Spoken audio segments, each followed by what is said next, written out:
Hello everyone. Who's ready to see me? Alright, ready? Ah! Sorry, stupid button. Stupid button. Hello. Hello everyone. How are we doing? Happy Easter.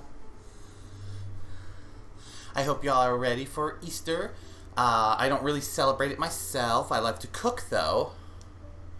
I gotta turn down this little microphone thing. There we go. Hello. Let's see who we got in the chat today. I see Spock. I see Moonlight. I see Mr. Hot Pants. I saw a Xograd earlier. I saw a Lost Pixie. Hello, hello. Happy Easter. All that jazz. How are we all doing today?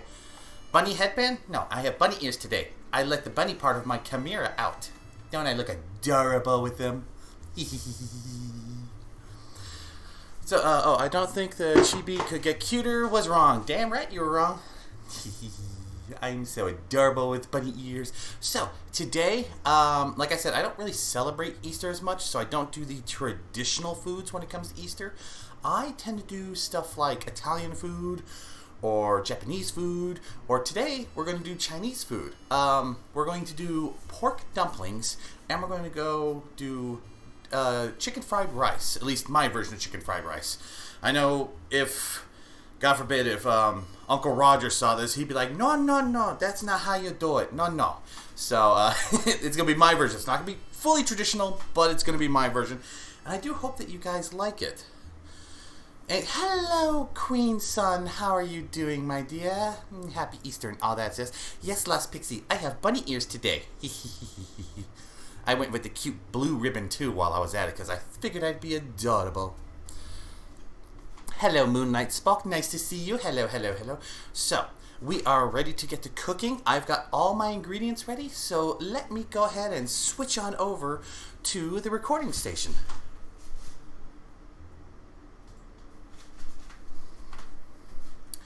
Alright. Yes, happy Easter, everybody. It is time for cooking. Now, I said that we are going to start off with steamed pork wonton dumplings, which is by far one of my favorite things to cook. I actually cook this in... Oh, no. I have to turn that off. Thank you for reminding me. Hang on. Let me do that.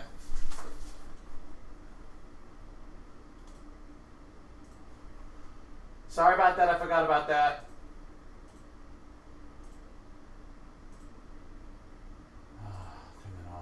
Yeah, the throw is a command when I'm in chibi form. And sorry, I'm turning off the singing so nobody redeems that. Alright, I'm sorry about that. Yeah, the tits are off for now. And the sing and redeem has now been turned off because I'm going to be cooking, which means I can't stop for singing purposes, especially with the burners and stuff going. You had candy for breakfast? Bad art? Maybe. But I would prefer if you guys save that till the end. The Predator sound's not going to work on me today. I could barely hear it with my earpiece in my ear. But thank you. I ate a 4-ounce Godiva dark chocolate bunny. Ooh, that's delicious. That's very delicious. So, are you guys ready for dumplings? If you're not, that's okay. We can talk a little bit. I'm perfectly fine with that. Plus, I'm still kind of setting up. I had a weird morning, so, I'm still kind of working on the uppity-up. But as you can see, I'm perfectly ready. My hand should be there. Yes. And I'm ready to do that. Can you turn it off to see what I said earlier? Wait, what did you say earlier? What did you say earlier? Hold on, Spider. Hold on. Go live, and Jim Manor goes live. About Jim going live as well. Yes, him and I stream at the same time, unfortunately. But I wanted to make sure that I did this before people had to go and eat dinner and stuff, because I know some people are still going to be with families, others are not. So I want to start the normal time, and just wanted to continue. And yes, I know I'm competing with Jim, but I'm never going to fight with Jim because Jim deserves more love than I do.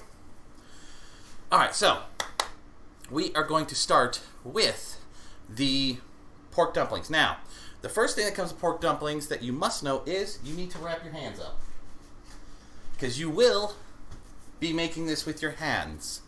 So your hands are going to get messy. This is going to be the only time you ever really see me wear gloves. When... Well, Wait. Wait. What? We okay? I saw it stall there. Is it okay? Okay. Okay. Sorry about that. I saw my computer stall for a second. I was like, whoa, let's not have that. Ugh. Yeah, as I was saying, can't you just wash your hands afterwards? I don't have a sink near me. Actually, I do all this in my living room. So my sink is way over there, so it would be kind of messy. You have handlebars in your head. No, I got bunny ears.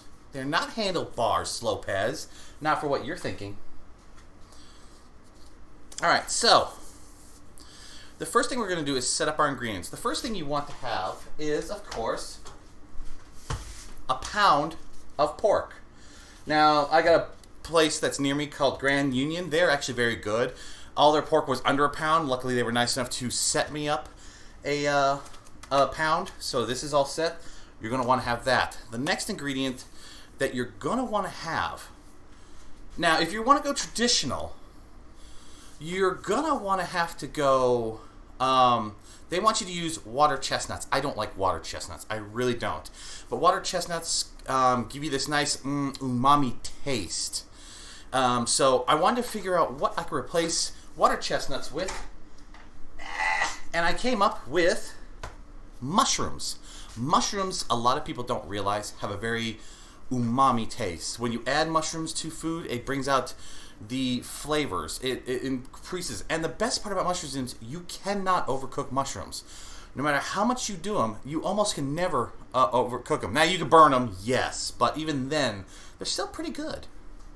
So, you definitely want to add mushrooms. Now, like I said, you wanted a pound of pork.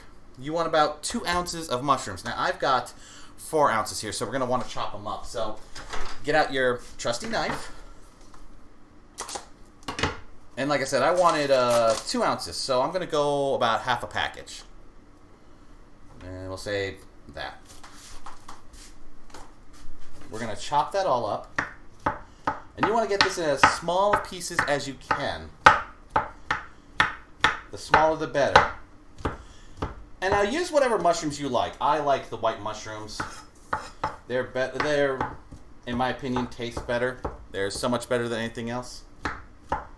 I gotta find a better place for my camera. I really do.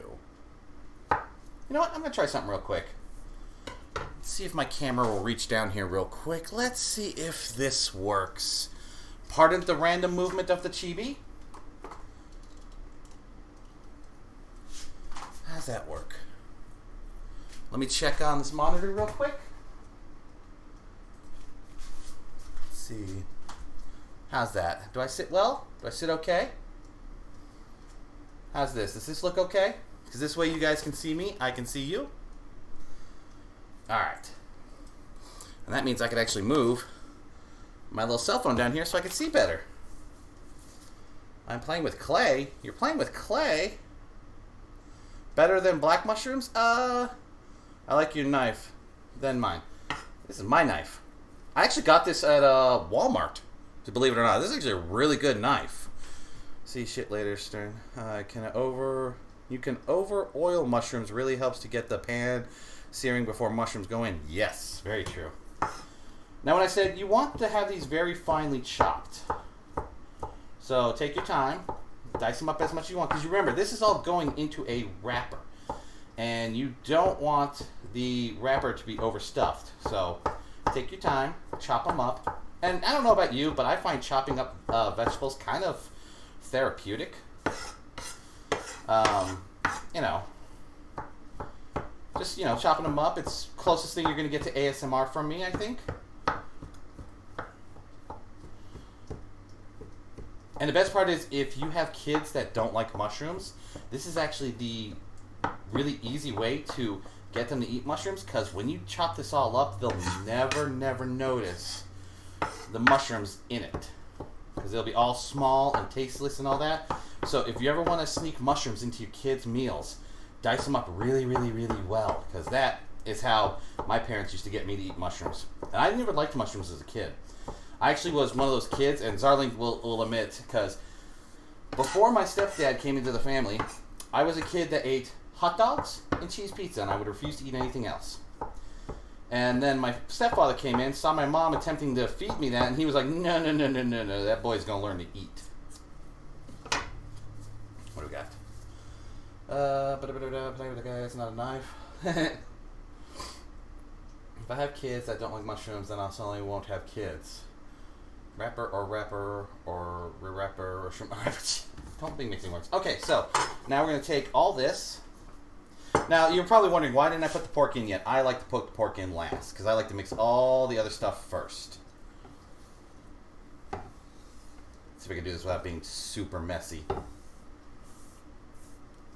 In case anyone's wondering, I could cut on the little island thing, the rolling island I have here, because this one was treated with the same stuff that they use on cutting boards, but I just don't, because then I have to clean it more. So, that's your mushroom mix right there. I think that's pretty finely cut up. Small pieces.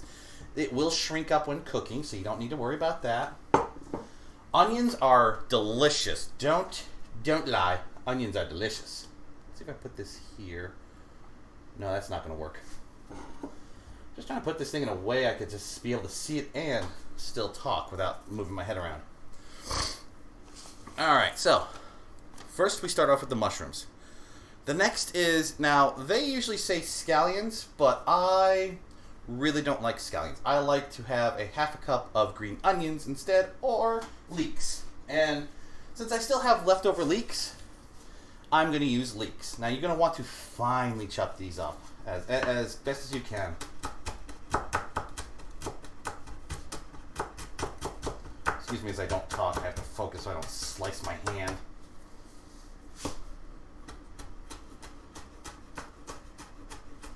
But just like that. See? These are gonna get some really good flavors in it. I hate onions. I hate onions. No, onions are delicious. If you hate onions, try leeks. Leeks are actually pretty much in the same onion family, but they're not as strong. Slow down so don't cut my finger.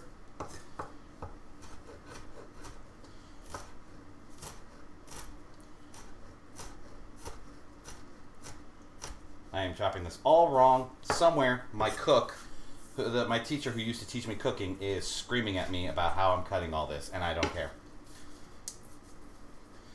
Different flavors, profiles, relate. Yes, yes, yes. Now you're gonna need about a half a cup. Now I don't measure these out because I love the taste of leeks. And plus, the more material in this, the more dumplings I have.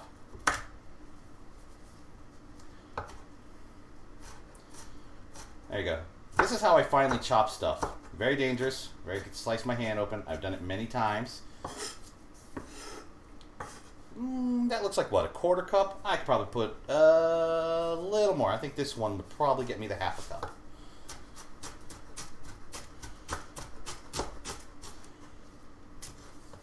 And we turn it again. Also, I like the different cuts because they will cook differently in the steam.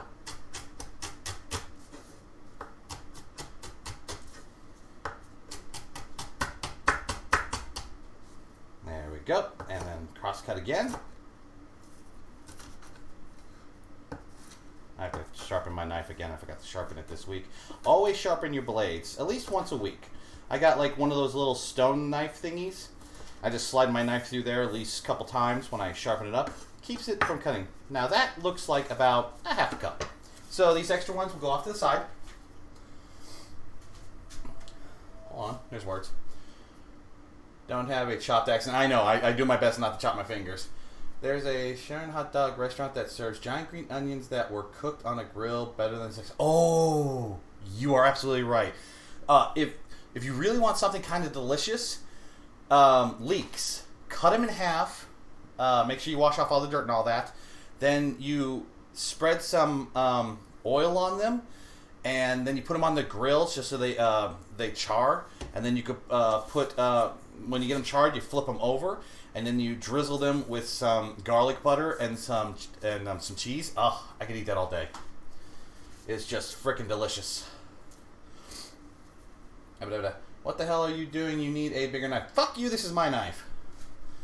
Sharp blade, slip less. Exactly. Luckily, this didn't slip much. I can just feel it from the chopping that I probably should give it a bit of a sharpen.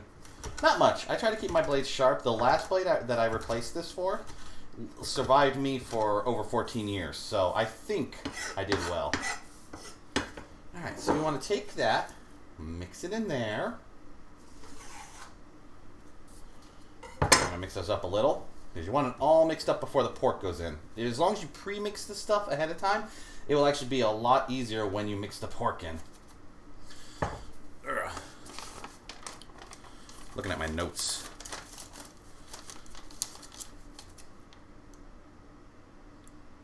Okay, now we need garlic and ginger and turmeric. Now I use turmeric instead of the sesame dressing, which is something that they have. I cannot find it, but I found turmeric works just as well. Come on, notes, hold the hell still. I can't see, that's the problem. There we go, that works better. Okay, so we have a tablespoon of garlic, but if you're like me, I go way more. I always go over in my garlic. A tablespoon of ginger. Now, they prefer you to use fresh ginger, freshly ground and all that. I don't carry ginger on me.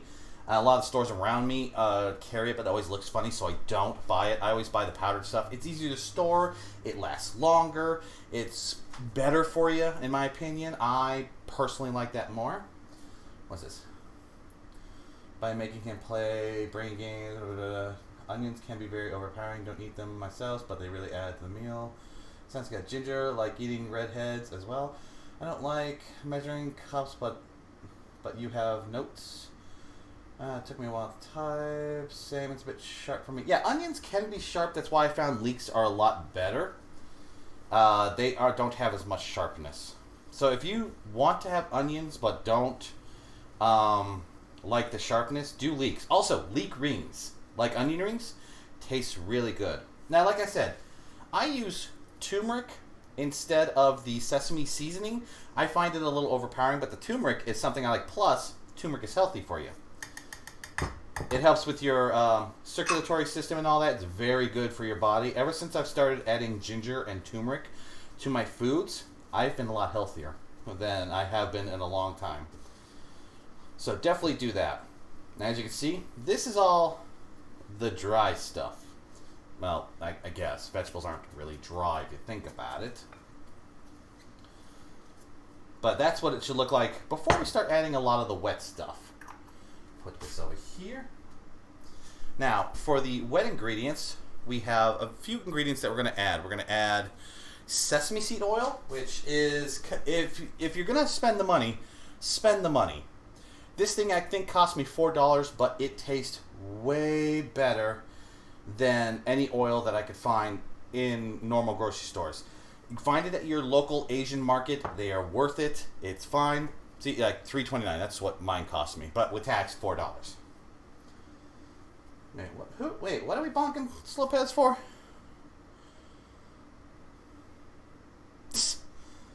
No slow pads. No sharing of the nuts.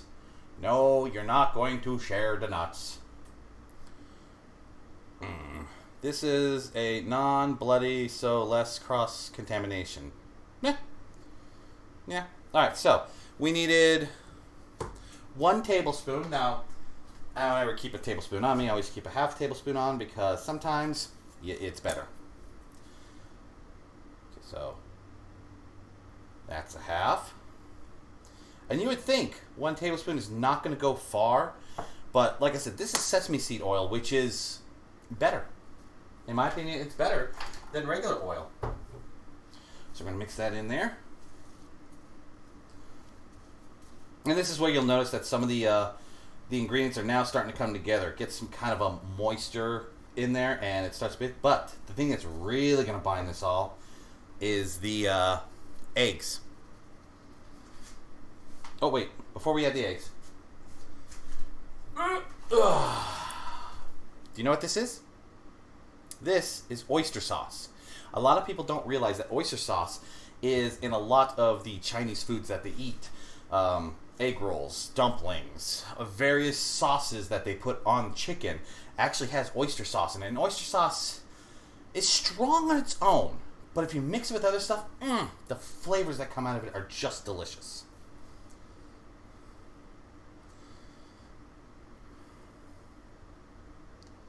Oh, is that sold Kadoya? I don't know Kadoya. Is that the company name? I don't know Kadoya, so you're going to have to tell me, is that a company name or something? Okay, so the oyster sauce is 2 tablespoons. The only damn thing about wearing gloves is getting that off. Now, like I said, I don't know if you guys can see this well, but thick. It is thick. And you want 2 of these. Well, I'm using a half, so you're going to see me put 4 of these in here. Come on, get in there. Come on, get in there. Come on, come on. I know you're thick. You like how we want our women thick. In all the right places.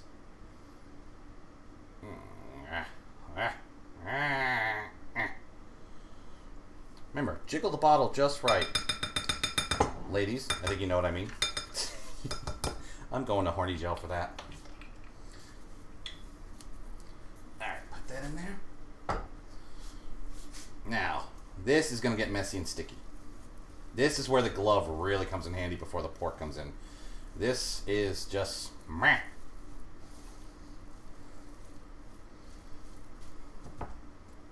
So far, you can't smell this, but it just smells delicious. I love this smell. It's going to be good when I cook this stuff and when I eat it. Oh! Now I need... The last thing to add before the pork is a beaten egg. So, put your egg in there. Most people will beat their eggs before they get to this point. I like to beat it in there. That's why it's all mixed in. It's just my preference. Some people will actually have this stuff beaten beforehand. Like I said, I like it all in there. And now this is what it looks like before we get to the pork. Like, between ketchup and cold molasses, pretty much. That's what the oyster sauce is going to come out. And realize, that's room temperature. Imagine pulling that out of the fridge and then trying to pour that in. Alright, now for the very fun part. The pork. Now try to get as fresh as pork as you can. What version of pork doesn't matter, as long as it's ground pork. If you can grind it fresh yourself, that's better. But if not, just make sure it's still pink, doesn't have any smells, all that. And then you want to fold it all in. This takes a minute. Usually I have a way bigger bowl, but that would have not been camera friendly, so I did not bring that bowl out.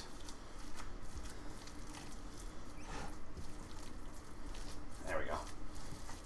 You want to make sure that you don't see any, like, dry... I don't want to use the word term dry part of pork, but you know how when you see pork and it's not marinated, it's got, like, this different look than marinated pork? You want to make sure you don't have any of that. Did something fall on me? No. Okay. This is why I have a cutting board here.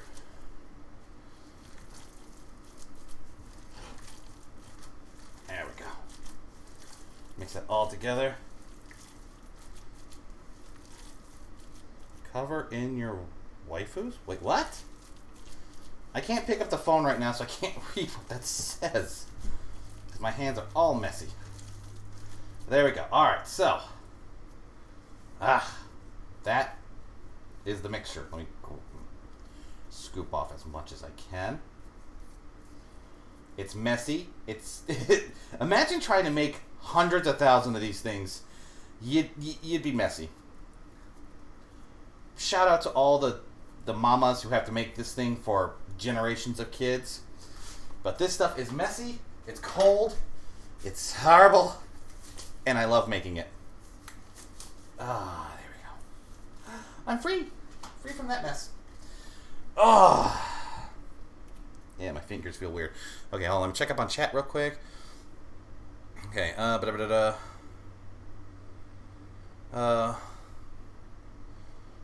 is there marshmallow trying to sit in my box? Da da da da da. Isn't stream already phrasing overload? Ha ha ha ha ha ha. Don't know what you're talking about. Pork pink doesn't have a smell. Grind it yourself. Pound the pork. Come on, Xograd. I'm trying to behave. Never! A bowl covering your waifu with some thick sauce. Ba, ba, ba, ba. That looks finger licking good. The bowl was not allowed on camera. A bowl covered in waifus. No. I do. But look. So this is what it looks like. You see the color, the texture, and all that? This is how it looks like. Now, you're probably wondering how we're going to get this into the bowl without being messy. I mean, into the wonton without being messy. Teaspoon. You want to measure this out in teaspoons. This is something where measuring is important. Alright, so these are wonton skins. These are the type of wrappings that they use for making dumplings. You can find these packs in most of your Asian markets. I got one that's down the road. They sold this pack, which has got, I don't know, it's like almost 50-ish. They sold this for like a couple bucks. And it comes frozen. You want to let this defrost at least a day and a half before you do this, or else trying to peel this thing will be a pain in the arse. So let's just pop these bad boys in. I'm going to move this around a little. That way you can see. And plus, I'm going to sit down in a second. That way I could actually do this comfortably. Also, when doing wonton things, water. You want the water for the wrappers. Ah, that's much better. I can sit down now. This is much, much better.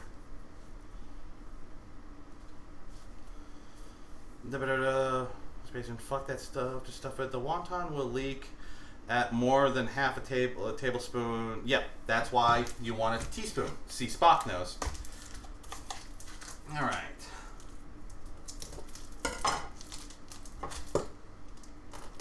Come on, Chinese.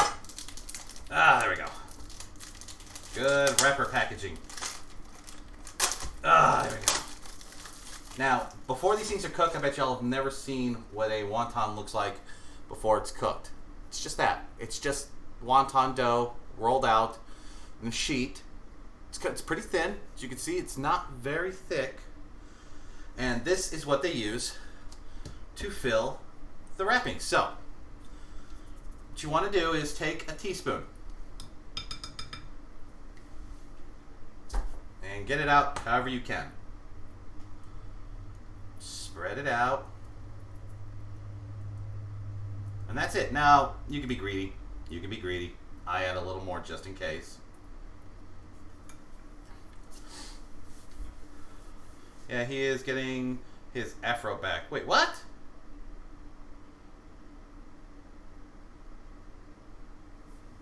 Whatever. No, I just didn't comb my hair.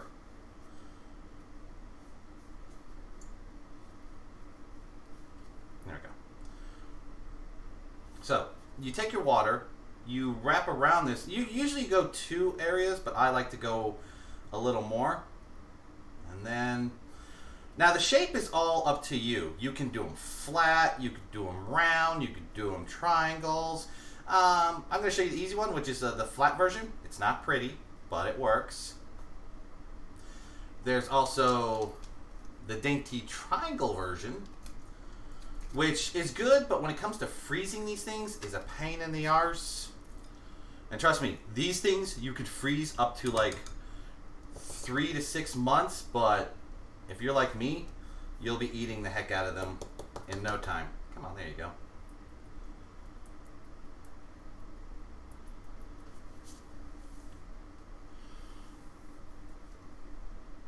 Hey, it's my food, Slowpass. Fine. See, I'm the guy who would just cook that up and say, screw the wonton part. I'll have to order some of the stuff online. I don't have an Asian market. You don't have an Asian market? Oh, you need an Asian market. There we go. Now, this is the real, triangle one, which I find some places to do, but in my opinion, not so good, because this, when you're trying to freeze like several hundred of them, doesn't quite freeze well. They're too bulky when you freeze them. The one that I think everyone might actually know more than anything is what I think is called the Crown version, which is basically you take this, you water down the sides. There we go. Put that there. Put that there. And you want to squish into a bun. See, that's why you got to watch out how much filling you put in.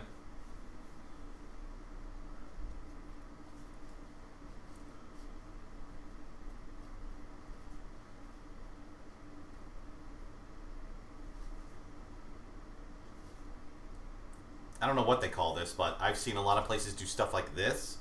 Basically, it looks like a little pouch. And then there's some places that will do what I call the balloon. I don't know what the term is, but I just call it the balloon. And you'll see why. The prep is the quickest part, just so you guys know. The longest part is the whole making of the wrappers and stuff. And I'm not going to do all of them. I'm just going to do about a dozen. And then I'm going to show you what you cook them in. And then we'll go on to the fried rice. Now, the balloon part is where you twist. This is actually my favorite version because you can just pick these up and eat them all in one bite. See? A balloon. It's a little package. I gotta remember not to put my hand in front of the camera. I do apologize. See, it's like that. You wrap it up, and you can just pop these in your mouth once they're done cooking. Okay, let's see. Flat, I think, is a dumpling, ravioli, blah, blah, blah. Ugh, wrong replay. Pinch crown, classic ragoon. I had the wrong tongues out. Nope, NA live. Podunk, little retirement home. Balloon is called pouch. Those look like firework. You know? You're right, they do look like firework things. I usually just, make them however I want. Sorry, I gotta mix this more. I found more pink. Keep finding pink. Always stir it up when you get a chance. That way you're not just getting all the flavoring stuff off the top. You want to be able to get all the mixture in there. Come on. I personally like the flat ones. I don't know why. But now you could do these in a steam or a pan fry. I prefer a steamer because that's just the way I am.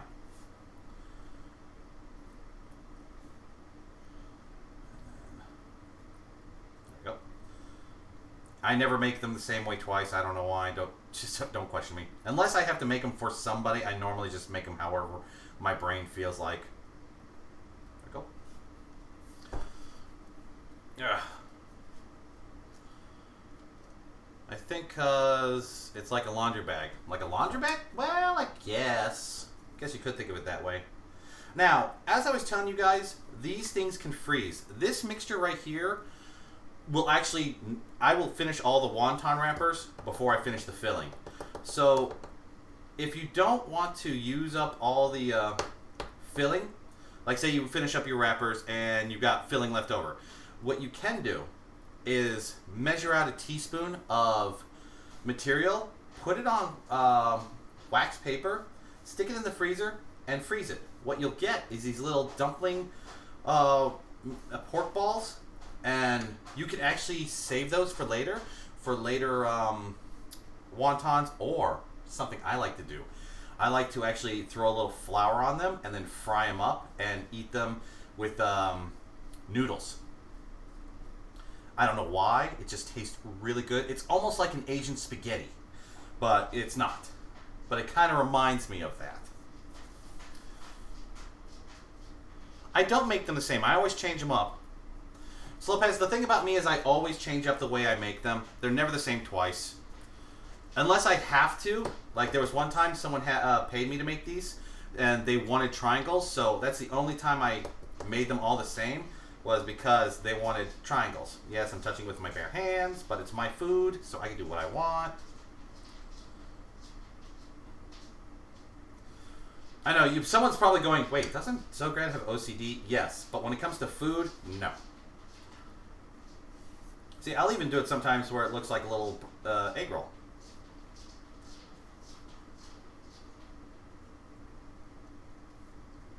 See? That's also another version I do. A little egg roll thing. And these can be used, these can be egg roll fillings if you add, like, cabbage. If you add cabbage and stuff to it, you can actually use this as egg roll fillings as well. Cabbage, carrots, the Napa cabbage. You can do all that, and that can make egg roll fillings for you. I was just thinking that make the meatballs out of that, cook them up, put them over some wonton noodles. Yes, can't leave well enough alone. Yeah, I'm telling you, you could use this this recipe for all different kinds of things. I have not tried it just fried up, you know, like on a griddle or anything, or a pan. I have not tried that yet, but I'm pretty sure that with maybe some like omelet, however the Asians do that, you know, those really cool looking omelet things, I think that might actually work out pretty well. All right, how many do I got here? 1, 2, 3, 4, 5, 6, 7, 8. I'm going to do 4 more, and then I'm going to show you the vessel that you want to cook it in, if you're willing to buy these vessels. These things are worth the money. They're called steam, what do they call it? Steam baskets. I've got a bamboo one. I've had that thing for, geez, almost 20 years. I've had that thing for almost 20 years now, and it has survived me as long as you take care of them. They are really good. They're made out of bamboo. They clean up well as long as you clean them right after you're done using them. Only wrong way to use wonton wrappers is not cook them at all. Exactly. Ooh, speaking of wonton wrappers, if you want a crispy snack but you don't want to eat potato chips, wonton wrappers fry up really nicely and airy and crispy. You can cut them in half, or cut them in quarters if you want, like the long ways.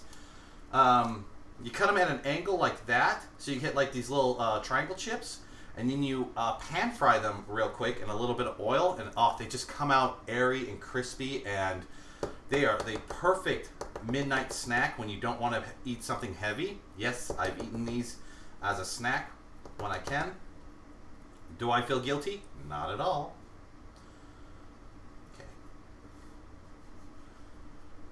Just wetting down these corners real quick. I'm going to make a couple more, and then I'm going to do the basket. Because I want to make a whole basket worth. That way you can see how much of this goodness is going to be.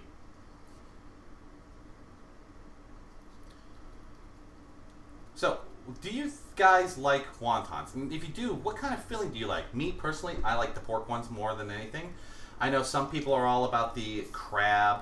If you go to certain fancy places, you can get lobster ones. Chicken one is not bad, but I think it needs more flavoring. Never tried a beef one. I haven't seen a beef one, actually, now that I think about it. It would be interesting to see about having a beef wonton, but you'd have to really shred the beef. And I'm afraid people would probably get cheap and probably use hamburger, and you don't want to use hamburger. You want to use beef.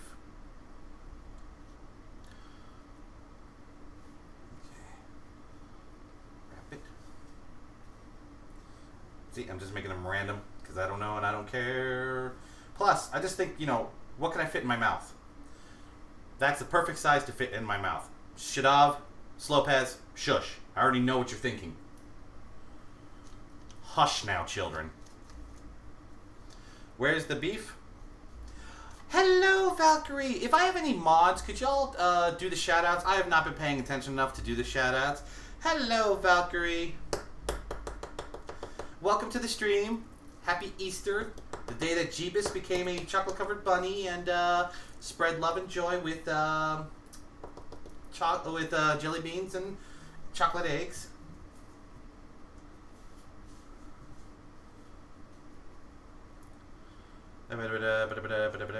Chicken one gets really flavorful if you add lemon and... Ooh, lemon zest and celery. I did not think about that. Oh, speaking of celery, this is for you guys who maybe are trying to go on a low-carb diet.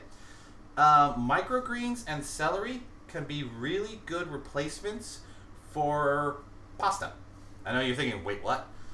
Actually, if you like thinly like slice up the celery almost in long ways into like noodle size with strands and just give them a blanch in hot water, they actually work out pretty well as a good replacement for noodles. I don't know why my brain just thought of that, but I felt like sharing. Y'all shush. Exactly. I turned up just in time to find out how the Big Mouth is. I would say something, Valkyrie, but Slopez is in chat and I'm afraid he'll take it wrong. The boy already takes enough stuff wrong.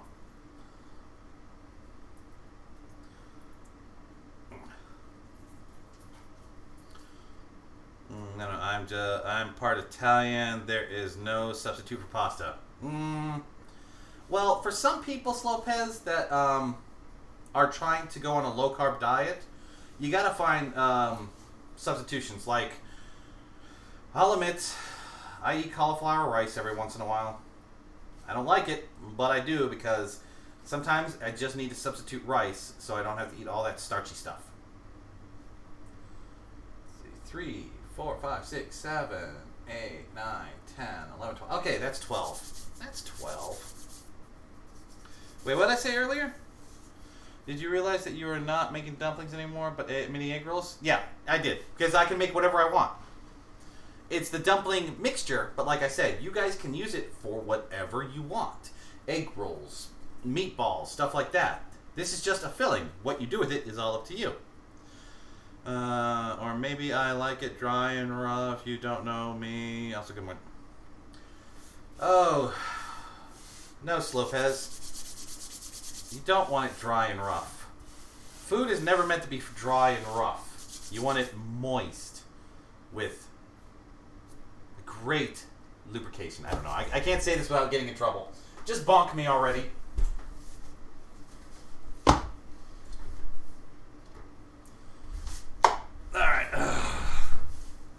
Okay, so this little device right here is a bamboo steam basket.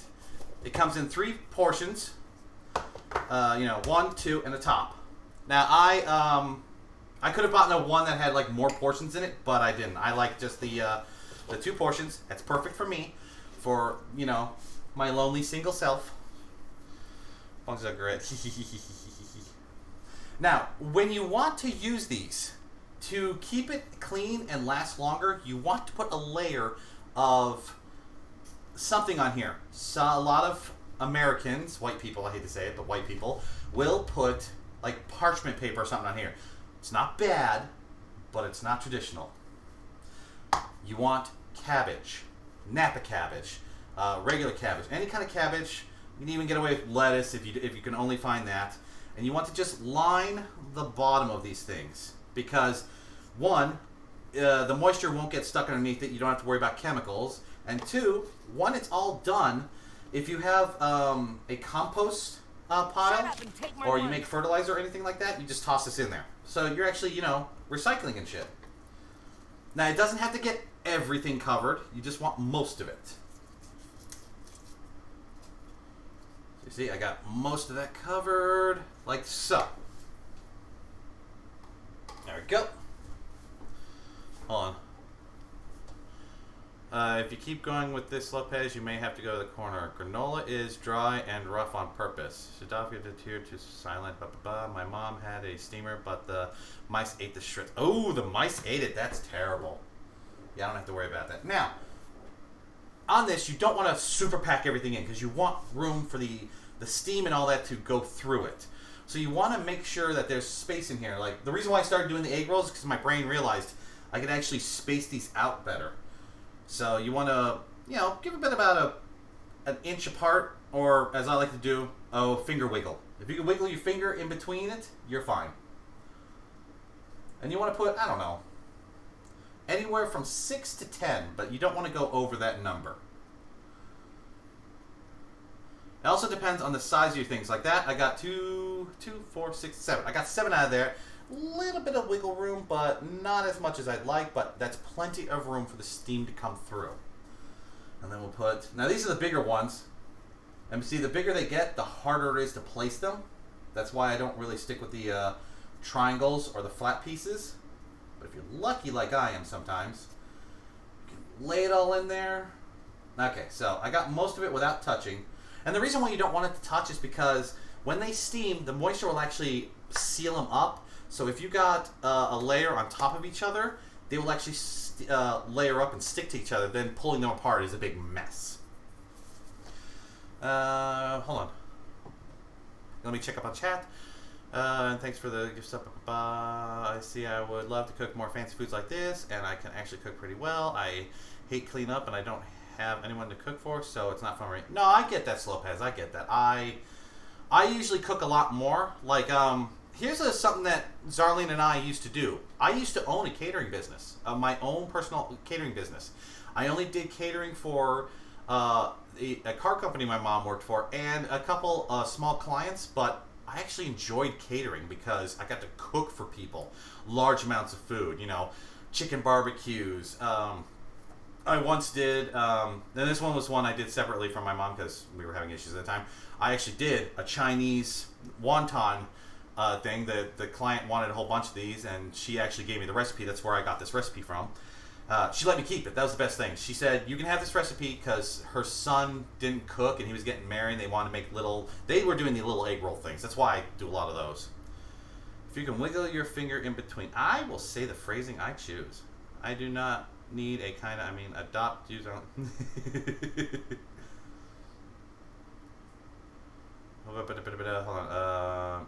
No, I don't do frozen pizza. I'd rather buy the few ingredients and then. Yeah, I only do frozen pizza when it's on sale. I admit that.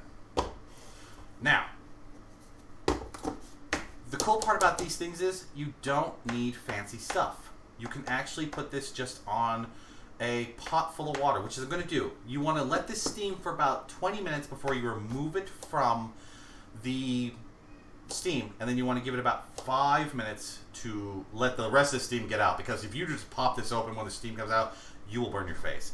So give me a second. I'm going to go pop this on the thing, and then I'm going to come back. We're going to continue filling some wonton rolls because I want to show you what it's going to look like when you want you to prep to freeze them. Because see this? I just made one meal out of this. That's 12. There's 12 right here. Look how much material is left over. That tells you how much material you're going to have left over unless you make them in the freezer batch, which I'm going to show you how you're going to do. All right, so let me put this on the burner and then I'll come back.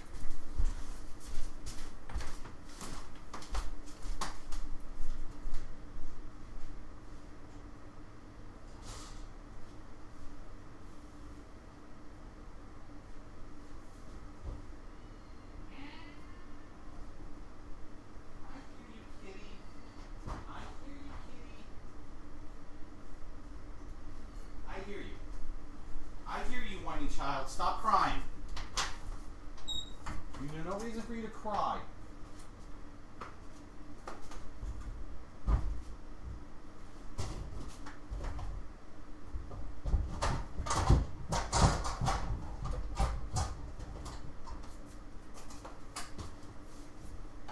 There's no reason for you to cry. You have food and stuff. Quit crying, Lolly. Alright, I'm back. Sorry about that. Lolly needed attention because she's a whiny little child. Alright, let me catch up on chat, see what I missed in that minute I walked away. Make sure I'm looking good. Alright, there we go. If I point like that, I can actually read and look at the camera properly. You made enough for a snack I would eat as I cooked for dinner. Mama Rose frozen pizza has a good Nah, I keep it simple. Always have a jar of spaghetti sauce on hand, so I just pick the nana bread, cheese. Yeah, that's pretty much how you do.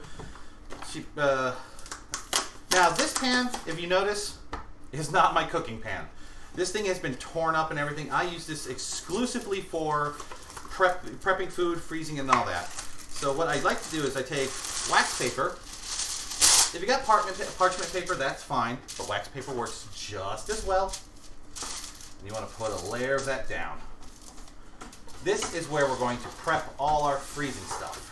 Now we got 20 minutes until the wontons are good, so we're gonna prep for 20 minutes and we're gonna chat. So if you have any questions, anything that you want to talk about, let me know, because I'm just gonna babble on about the food stuff that I know and that I think you all should know. Now, earlier I said I've been getting healthier because I've been adding ginger and turmeric, because ginger and turmeric actually is very good for your immune system and your digestive system. By adding just a little bit of it to all your foods, you actually will improve your health. You'll feel more energized and stuff like that. So if you guys are ever feeling a little sluggish, or you're not going to the bathroom right, or you feel bloated and stuff like that, try adding ginger or turmeric to your food, and I guarantee you, you'll start feeling better in about a week. Especially if you do it subconsciously. Like, a lot of times you don't realize that you just need a little bit of it to your food. You don't need massive tablespoons. You don't need pills. You don't need that. A lot of these places that try to sell you the pills or, these supplements to make you healthier and feel better, blah, blah, blah. Most of that ingredient stuff you can just get from natural foods and ingredients. Honestly, you ever watch, there was this movie with Steven Seagal way back in the day with one of the Wayans brothers. I can't remember which one, but Steven Seagal introduced his character to this powder that was supposed to help him feel better and all that, and he found it was like deer penis or something that was dried and ground up. Yeah, you can find actual Asian stores like that, and they will tell you all these different ingredients that you would never think of eating that actually are very good for you. Crickets, certain livers, hearts, stuff like that. So if you really want to find out how to eat better, actually try to find yourself an Asian market with and I mean a real Asian market. Don't go in there and you see some 20-year-old white guy who obviously doesn't know the difference between a dumpling and an egg roll. That's not a Chinese market. No, you want to go in where you see the old lady or the old guy who greets you, who teach you how to say thank you in Chinese, which is shay shay. And that's the place you want to go, because they will take care of you. You tell them, I'm trying to learn and all that, and if you get like a really good Asian mama in one of those, she will freaking adopt you and teach you everything that you need to know to feel better. Trust me, they will adopt you whether you like it or not. If you don't pay the extras, do you get repossessed? If a woman wins a knowledge contest, does she become misinformed? Any dumpling fillings you found you don't like? I don't like the lobster ones. There's some bunny culture since today's bunny day. Oh, well, I thought about cooking rabbit today. I want to make sure, when I remembered it was Easter, I honestly thought about cooking rabbit, but something told me that somebody somewhere would not like me doing that, so I did not cook rabbit. But yes, to answer your question, Spock, it was Spock, right? Yes, the lobster ones I don't like because they always come out chewy. I can't explain why. Even when I've gone to places where they professionally do them, they always seem chewy to me. The crab ones are okay, but they tend to put stuff in there I don't like. So I usually stick with either the chicken or the pork. The pork one is definitely my favorite one. Something about the pork is just more flavorful, in my opinion. Hello, Lapidot. Hello. How are we doing today? Yes, it is Easter, and I am the Easter Bunny. I'm the Easter Chibi Chimera. I've said that you... Hold on. I just said you killed the Easter Bunny. Oh, I am the Easter Bunny now. Have you thought about adding cumin to this? I usually use both turmeric and cumin. I have thought about cumin, but cumin is a very stronger flavor, so I tend to save that for other stuff. I actually use cumin in my taco seasonings more than anything else. I find that to be much better. Pork fat, yes, pork fat is delicious. If you can get pork fat, in fact, if you can get just pork fat alone, you can make some great dishes out of that. Love them bunny ears? Yes. I love my bunny ears. They're adorable.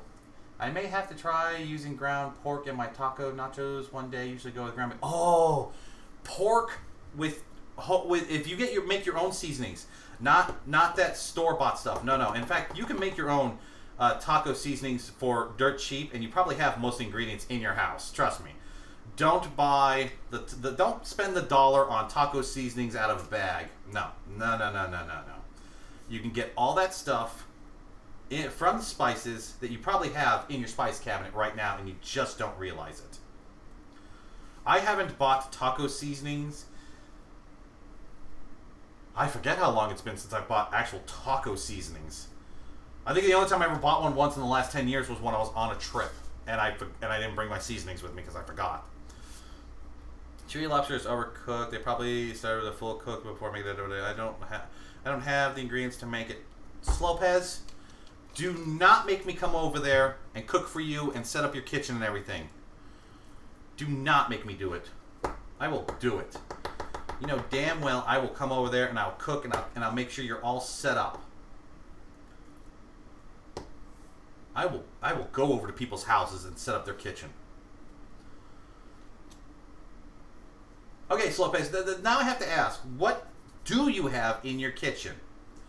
I need to know what you have in your kitchen so I know exactly what you can and can't cook. Excuse you. Must you do that right now? Must you do that right now? Really?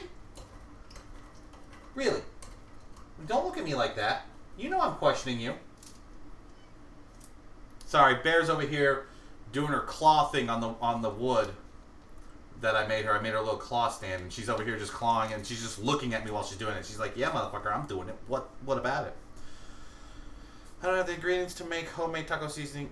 Either Slopez, don't feel bad.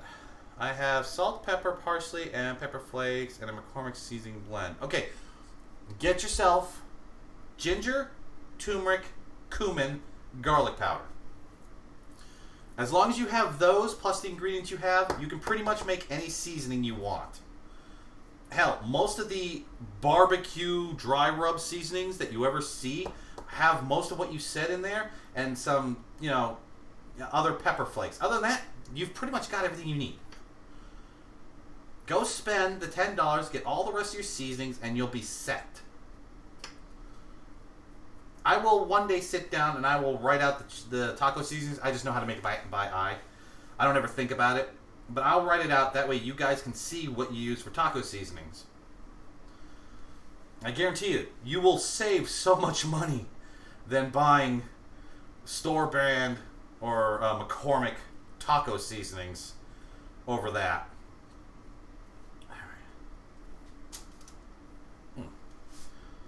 If you are the Easter Bunny, then wouldn't make rabbit be cannibalism? And we taste fucking delicious. Remember, I'm a chimera. I got parts of bird and pig in me. I'm already a cannibal. And if you really think about it, and this is going to be kind of gross and I apologize, when you accidentally cut your finger and you stick your mouth in there to catch the bleeding, didn't you just technically become a cannibal? Food for thought.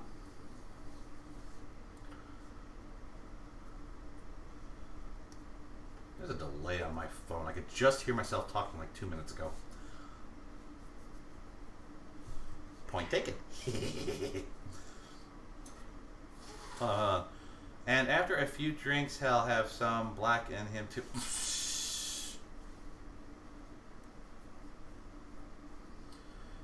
Slow plays, you think I'm a bottom.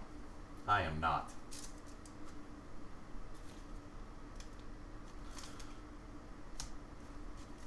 Keep wishing, Slopez. Alright, well, I have to leave. I need to go showering and I'm ready for the Easter. Have fun. Happy Zombie Jesus Passover Day. Yes, okay, Zarlene. Oh, tell Dad I say Happy Easter and all that. Tell him that I love him and I'll talk to him later. There we go. Now I'm having to use my fingers because that thing was getting kind of stuck.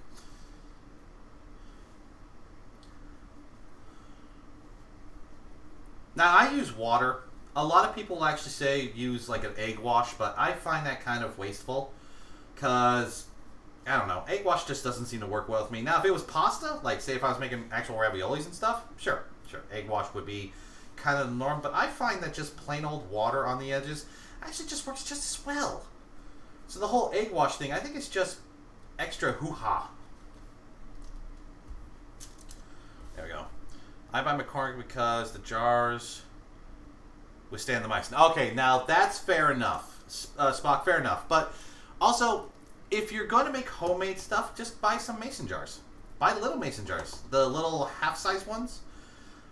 And especially if you want to, like, save room in your cabinet, you buy those, like, little ones. You put Velcro on the top. You put Velcro on the inside of your cabinet door, and you just hang them on there. I do that sometimes. It saves me a lot of room. Least expensive per ounce, remain usable. That is true. But the only downside is with spices, which I find is after a while, they start to lose their potency. That's why I like to make all my seasonings fresh. 2, 4, 6, 8, 10. Wow, I've made 10 so far. So this thing's going to hold 8, 16, 24, plus the 12 I made there. That's 36. That's not bad. See, I'm going to have so much of this stuff left over, which is fine. Like I said, this stuff will last me, because I'm generous. I will only eat like 6, because I usually add it with something else. So I'll be able to make this stuff last me a while. And like I said, since I'm making it into meatball forms, it's going to survive even more. Alright.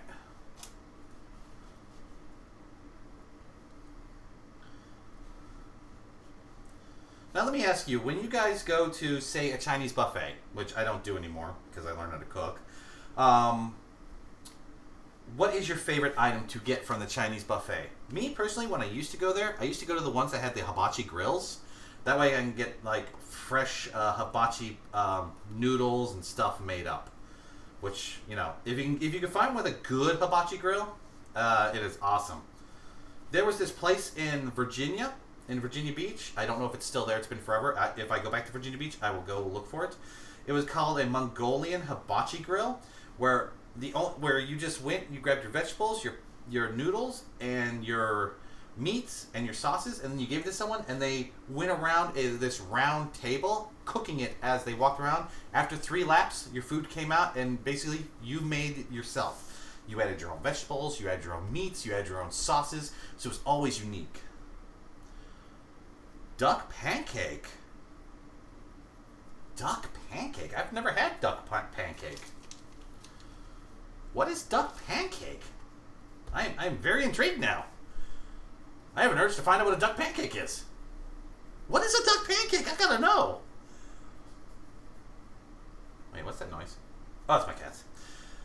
The first time I invited a female was trying to date to my place for dinner and a movie. I made her some chicken, bacon, ranch, macaroni and cheese casserole. It was so damn good. Lo mein noodles. Oh, lo mein noodles. Oh, you were so right. Lo mein noodles are... Oh, that's a little much. Ah.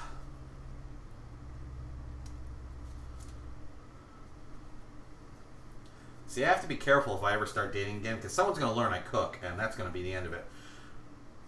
Now, I'm just saying, I don't mind cooking, but if I'm the cook of the relationship, make me the stay-home husband.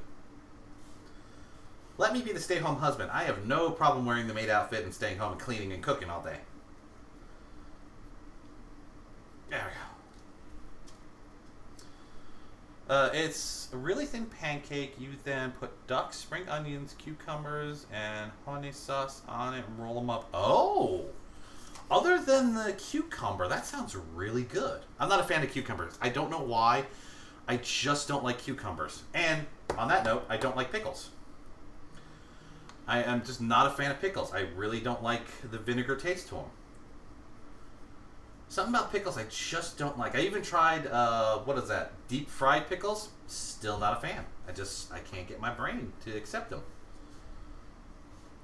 Alright.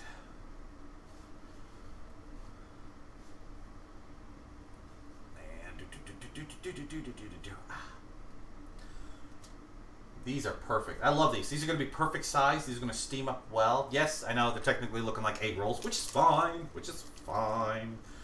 But like I said, you can eat these whatever. These are not supposed to be a meal. Let me put this away. A lot of people will try to eat like a whole crap load of these as a meal. These are not a meal. These are to go with a meal, with a side of like rice or a steam bun or something. You only want to have a couple of these. But if you do make this a meal, you want to make sure that you don't overindulge, because you can go stupid on these things. Like, I purposely ate before I start cooking, because I know for a fact, once these start cooking, I will get hungry, and I'll want to nom them all down. But I can't. I gotta be good. But these are supposed to be, like, part of a meal, not the full meal. 2, 4, 6, 7... Okay, one more.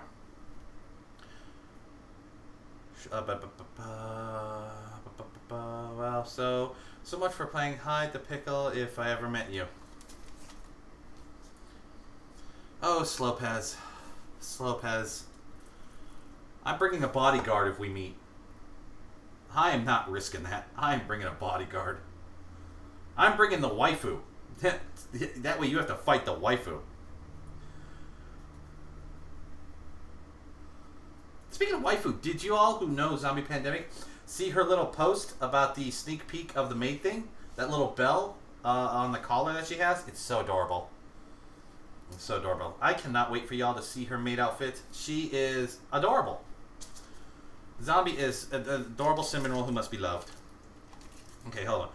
Yo, my youngest dad was a stay-at-home dad, yet I was still the one working 79 hours, working, cleaning, taking care of the kids. Yeah, he basically was another fucking kid. Okay, no. Shadav, that's not what I mean when I say no. If I was to ever become a stay-at-home husband, you would not have to come home and do anything. You would come home, the house be clean, the kitchen would be ready, there'd be food on the table. I would take care of all that stuff. That's called equal relationship. If one person is a stay-home person while the other one works, then the one that stays home takes care of the house. That's the rules. It's not, stay at home and watch Maury all day. No. You vacuum, you clean the bathroom, you do the laundry, you do the kitchen, all that stuff. You want whoever is the moneymaker to come home and feel relaxed, because you don't want them to be stressed and everything. Now, I was in the same boat with you, Shadav. There was one relationship I had.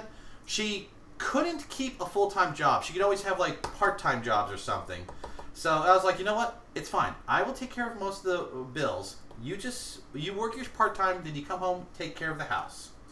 And yet I ended up doing the cooking, the laundry. She would kind of clean, but it was only like she kind of cleaned the room that she was staying in and doing stuff, which was mostly the living room.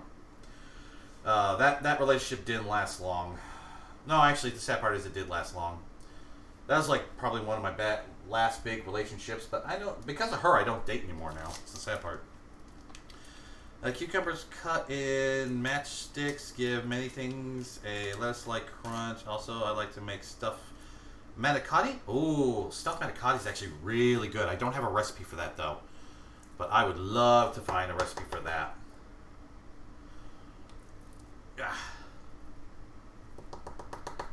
Get in there. That's what she said. Ordering Xograd size collar. Wait, what? You're ordering me a collar? I'll wear a collar. I have no problem wearing a collar. I am dog. I will wear a collar in a heartbeat. I'd wear a collar if it was more, acceptable in society. But society is weird. It's okay to dress up like a football player and cheer them, but God forbid if you be fun and have a collar and go to conventions and shit. Not that I'm projecting. No, I'm awesome? Aw, come on, Moonlight. Moonlight, I'm not awesome. I'm just me. I just try to be me. There's nothing awesome about me. There are people who are way more awesome than me. I'm just your average idiot who's just trying to have fun and share with the world. I will never be awesome. No. I'm just here.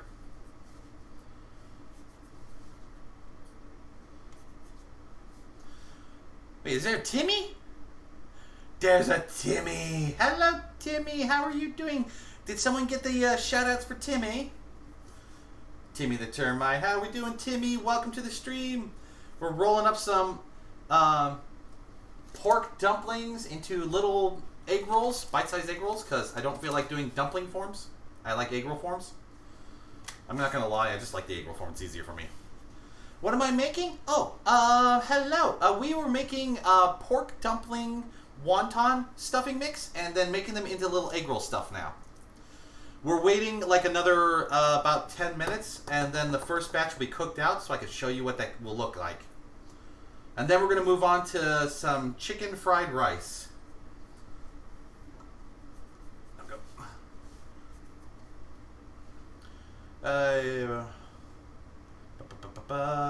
Yeah. Now, like I was telling them earlier, since you're late, I normally fold these up into little egg roll things because they're easier to manage, easier to freeze, and I like the egg rolls. The little dumpling shapes are just plus the egg roll shapes, in my opinion, are just easier to cook. They're easier to space, and they're just, you know, easy.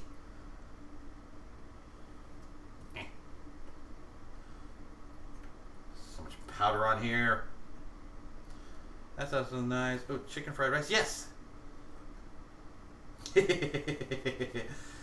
Well, you know, like I tell everyone in my chat, if y'all ever find your way out into New York and you're near me, come on by. I'll feed you. I have no problem feeding random people. See, like, I know Cloud and Zombie are going to get a treat come July because when I'm out there in Texas, I'm bringing my wok and my rice cooker with me, which means I'm not going to be going out a lot because why go out when I can make my own food? And plus, I was smart enough to get a hotel that has a suite, so it has a room that I can cook in. I don't know if it's got a kitchen. I don't think it has, but that's okay. As long as I got the ironing board, I got a table to cook on.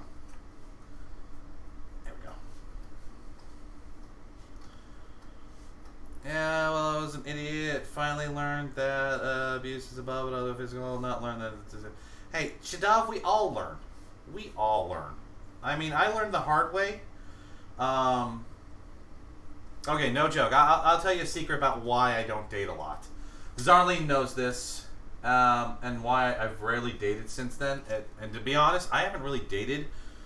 Major dated. I've tried to date, but it doesn't work out. The last big relationship I had was like almost 10 years ago. And I'll tell you why. The lady I was dating at the time, I thought was a lovely person and all that. And we were together for over 10 years.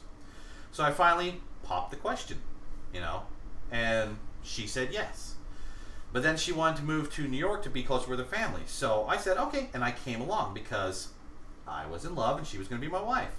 And we spent several years up here, but slowly it started to get worse and worse. Like she wasn't very interactive much. And then one day, when I was joking during winter, I was like joking around. I was like, "Are you gonna be leaving me soon?" And she looked at me and said, "Yeah, I was waiting until winter ended so I could leave when the snow was gone." And it broke my heart because she could have just told me ahead of time that she was done, but no, she was keeping it secret and waiting. And I found out that she actually was cheating on me, and she left me to go be with the other guy. Because apparently nice guys don't finish. She had to go with a guy who got out of jail and shit. Because he wasn't boring. So, after that I was pretty much broke, and I decided that I just wasn't going to date anymore. There's no point. I've had too many relationships that have just been wrong, so I was just like, why date? That hotel should have had a kitchen. I've actually had hotels that had kitchens. A lot of kitchens are and they usually charge way too much for hotel rooms with kitchens. So I just kind of just get a suite, and as long as I've got an ironing board, I can cook whatever I want. Hello, Pops Timmy is being human nurse to a kitty that needs love. Aww, all the love to the kitty. All the love to the kitty.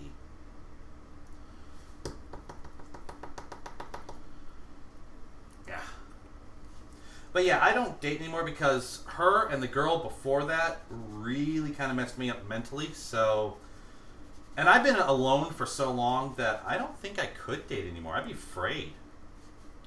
If someone was to actually come up to me and say they were in love with me, I would probably be like that idiot that goes, why? So, that's why I just don't date anymore. Oh, thank you for the hug. I understand why you haven't dated in 10 years. Very sorry you went through that. Yeah, it's alright. Yeah, but I look at it this way. I haven't dated, but my toy collection has increased. So, I think I won.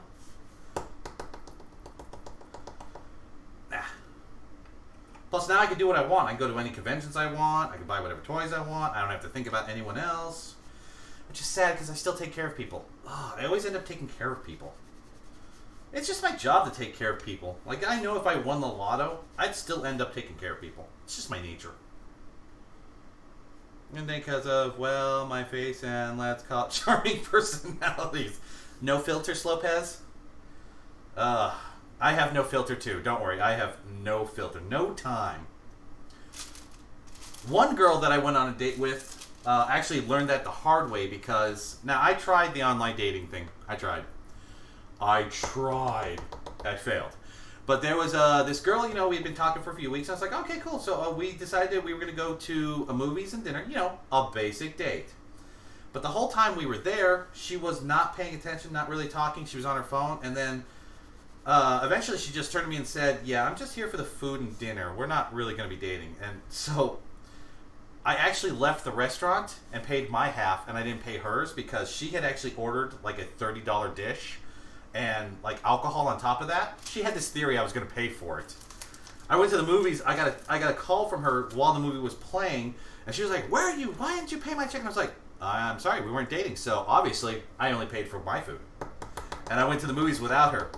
She was fucking furious. She thought she was going to get a free meal and a free movie out of it, and I was like, "No."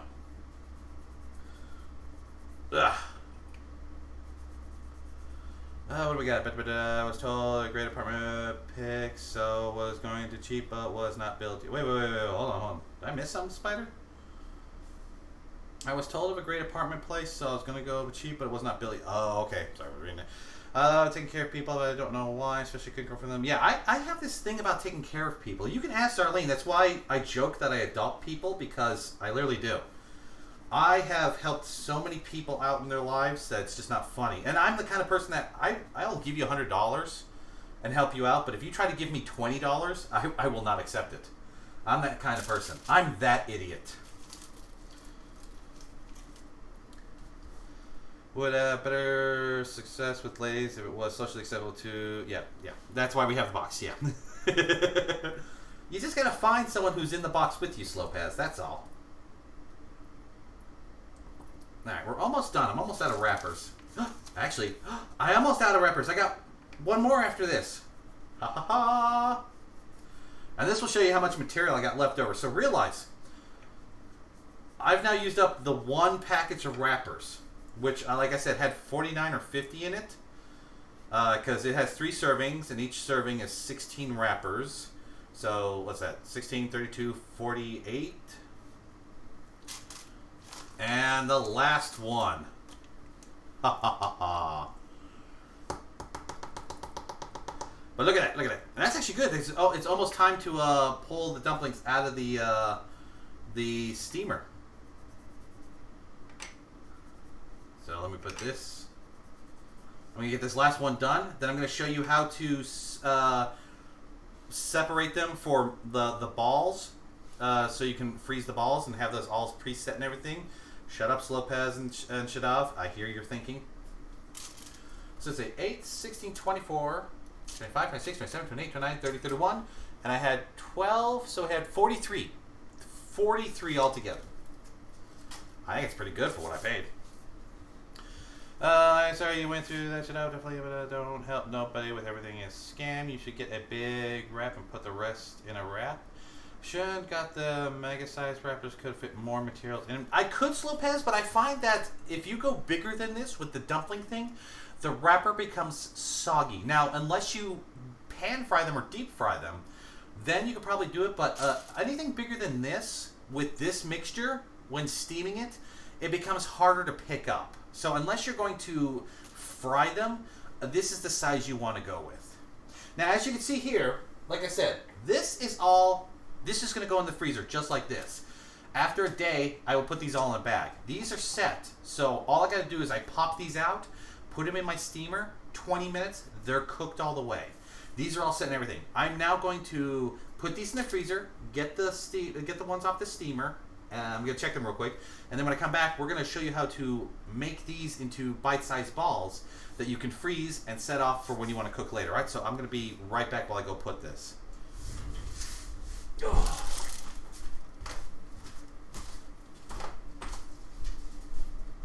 Get down from there, dumb child.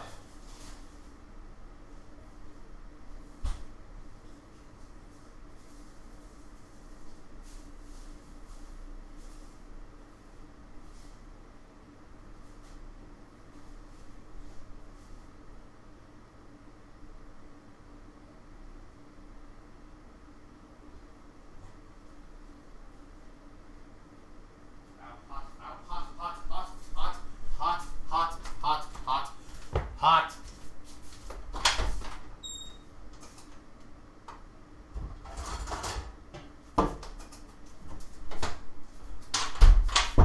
Very hot, does burn. Alright, so we're going to leave this here for a moment. So you can see it's still very steamy. While we're waiting on that, we're going to give that 5 minutes to chill so it's not as burning hot. Pan fry, the filling does make it so mixing it with extra egg, a bit larger roll. I kind of do the same things though. I've given hundreds of friends just trying to help them out. Exactly. I've helped out some Vtuber family friends of mine, I'm not going to tell you who, and I have not asked them to give me back any money. I refuse to let them give me back any money. That's just how it is. Now, for this, you want to go... While we're waiting for that, you want to go bite size for these. Now, you could use your hands if you want. I just try to put them out like that. Actually, no, I'm going to get a glove so I can wrap these up. Let me grab a glove real quick.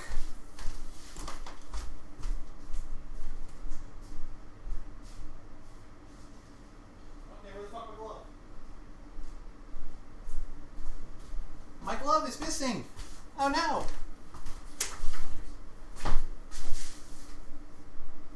There they are. Thank you, Dollar Store, for cheap ass gloves. I was gonna finish the wait. Same things up. Xograd. I finished the Ram Artifact Armor Quest last night. It's freaking awesome. Oh, interesting. I'm imagining Bear climbing counters. No, Bear likes to eat plastic. So whenever there's plastic out, she's on the counter eating, and I've left a plastic bag out. She was eating it. Earlier, she was trying to get the chicken earlier, so she's just being a bitch right now. Alright, so you want to make a ball about yay big, and that's what you want to use for your filling when freezing it. Like I said, it's about a tablespoon, teaspoon, whatever it is. Teaspoon. It's not going to be perfect. It's going to stick to your glove. But what you're using this for is you're going to freeze this material. This material is going to become, why do I say material? Ingredients. You want to freeze these ingredients. That way, later on, when you want to buy more wrappings or you want to cook these, they're all set. It's all sized. That one's probably big.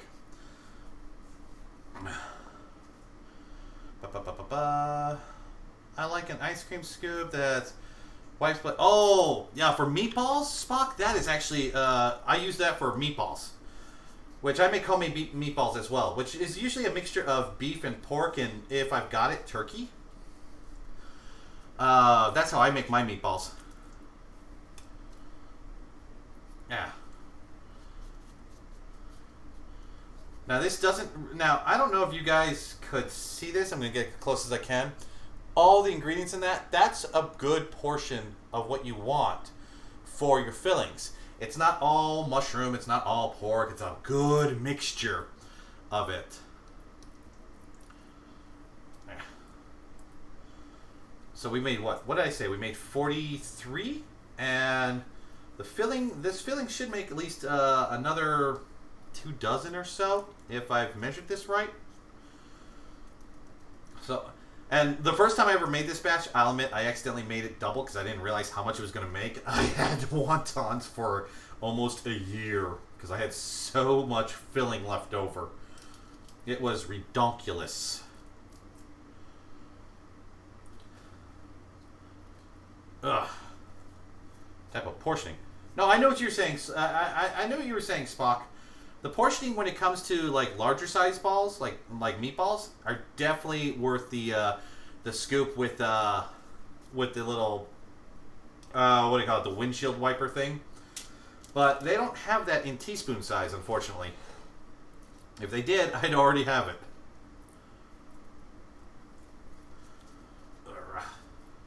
Needs a little more.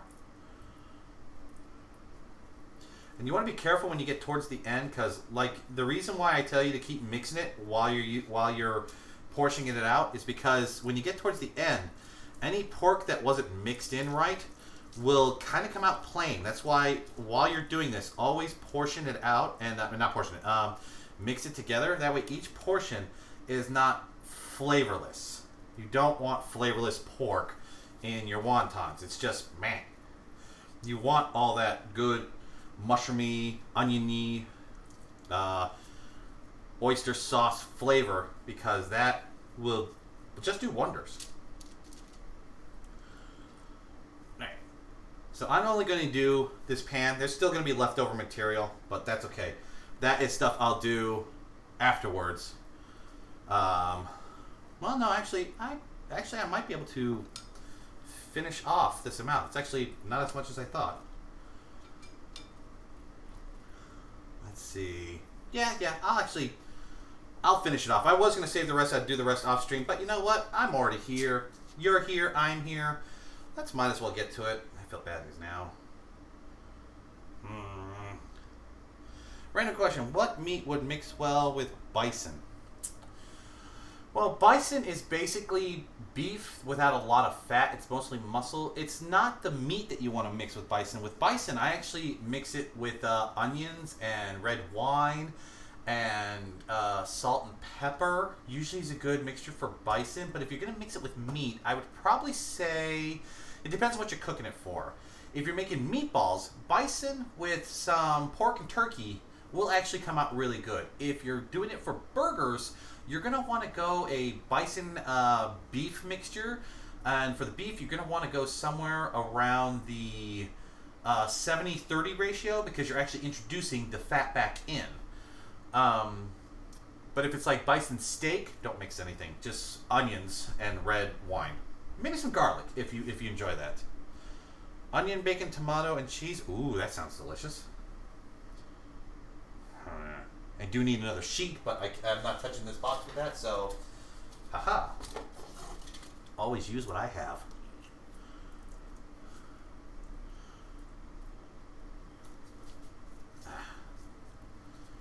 Use what I have and make it work. There we go.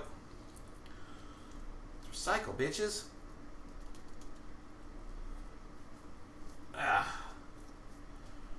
This will all get frozen. And like I said, this freezes. Actually, in about an hour, this will be firm enough to actually move to a bag if you are in a hurry in the freezer. But I just let it freeze overnight, and then I do it in the morning. That way, I don't have to think about it until the morning.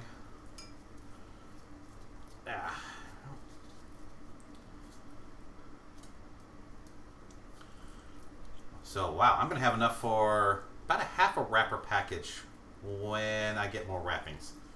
Though when I get more wrappings, I'm actually going to put a little cabbage in the mixture next time. So it's a little more fulfilling. So I might get egg roll wrappings, put like one of these in there, fill with cabbage and carrots and onions, and that actually would make a very good egg roll when I air fry it. I was thinking meatballs. Thank you. No problem. You just have to remember, bison does not have a lot of fat. It's a lot of muscle. So if you're looking for something like meatballs and all that, which usually does have fat and flavor, you have to introduce the fat back in.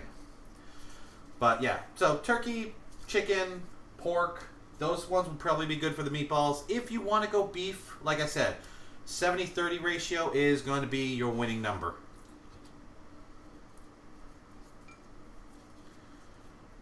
Alright. I'm almost done. I think I get like 2 more. It's always at the end when it gets really, really messy. I get 2 more out of it. You messy bastard. Don't fight me. You're becoming a ball. I'm going to handle the balls correctly. There we go. There we go.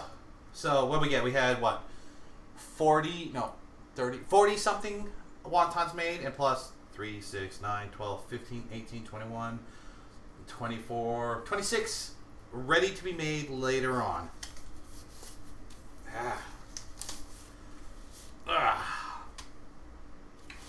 So I'm going to move this off to the side real quick so I can show you the wontons.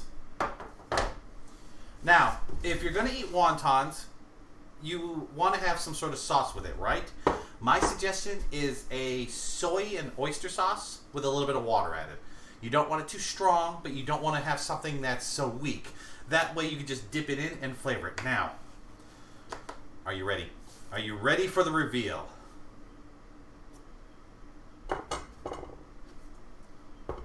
Ta-da! Okay, let's see if I can do this without burning myself. There you go. Oop, back up a little. There you go. Little mini wonton wrappers. Now, of course, the important part. The taste.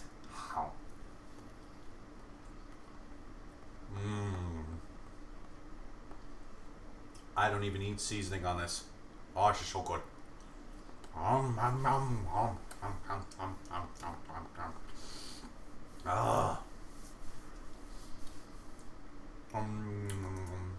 Bison and sheep actually goes well if you want to add greasiness to which I would never have thought of that. Oh, this stuff. Oh, y'all can't have this. Sorry, it's so bad I'm going to have to eat it all, and I'm going to have to save you guys from the terribleness of this delicious food. Oh, not delicious, not delicious. No. Don't believe me. It doesn't taste good. I'm not having to shove it all in my mouth.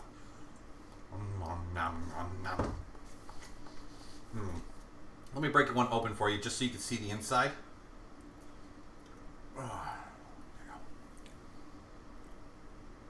Left, there you go. Trying to get a good focus on it.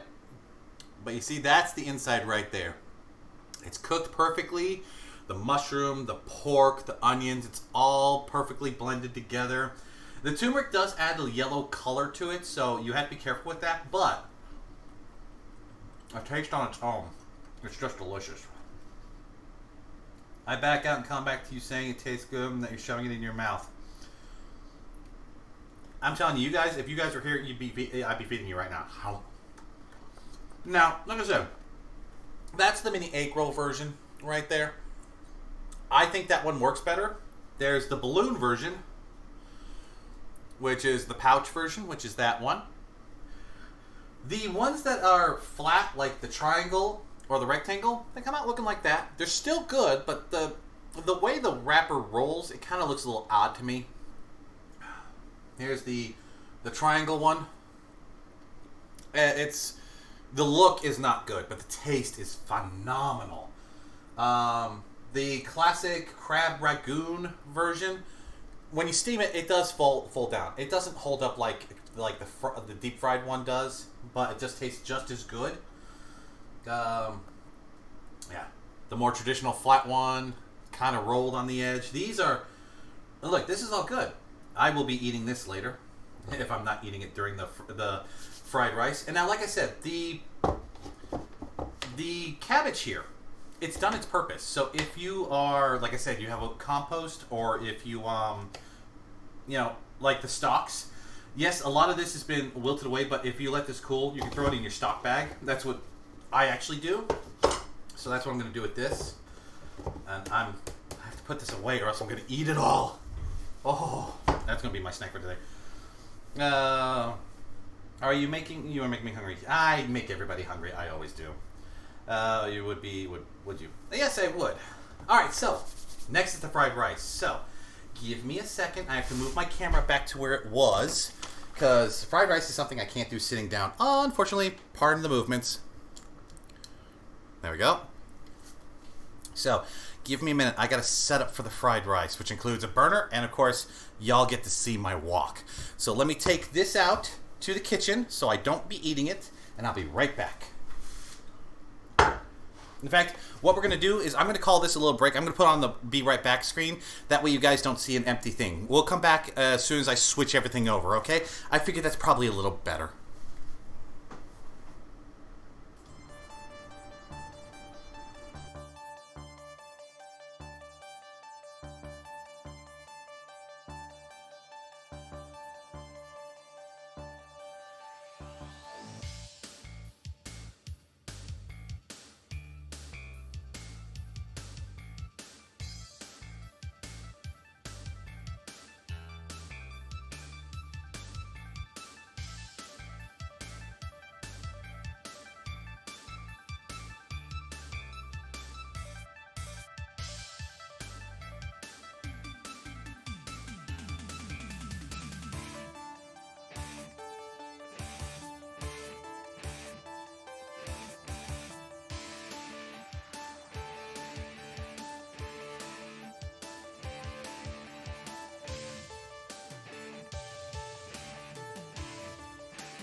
Alrighty, folks, I'm back. Sorry about that. So, we're going to start with the chicken fried rice is what we're going to do now.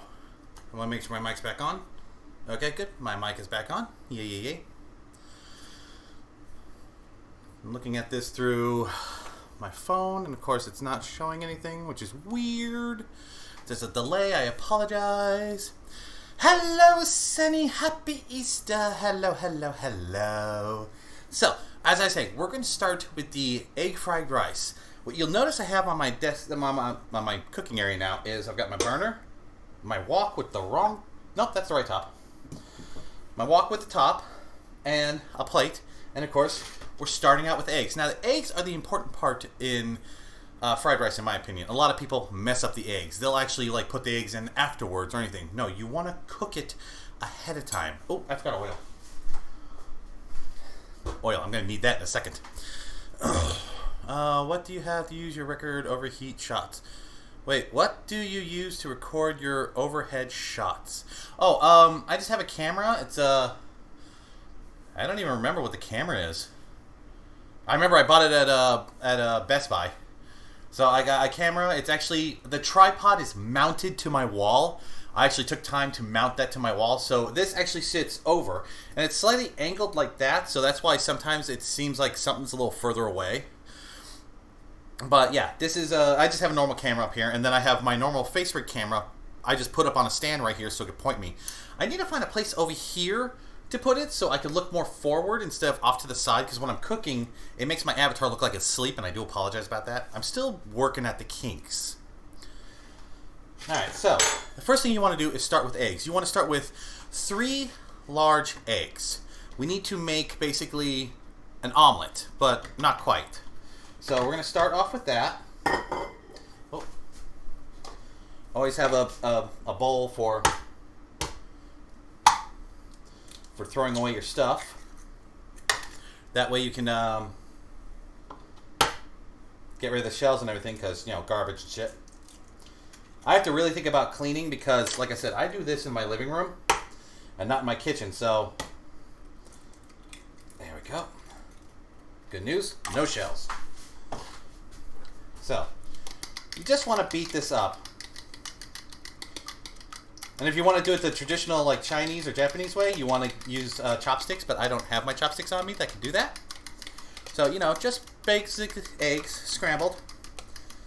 And now, if you want salt and pepper, you can add it to this. I only like to add a little. Not much. Because you don't want to overpower it, because this is all going to be part of the fried rice. And there's going to be other seasonings in there. So I just put a little tab.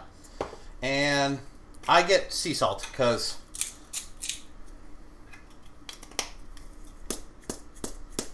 Damn sea salt. Best part about fresh sea salt, sticks. Not a lot, just a couple grinds. About 2 grinds or so, I'd say, is probably the best. Hey, that is one scruffy face reflecting in the glass bowl. Whatever. I'm pretty sure you guys have seen my face somewhere.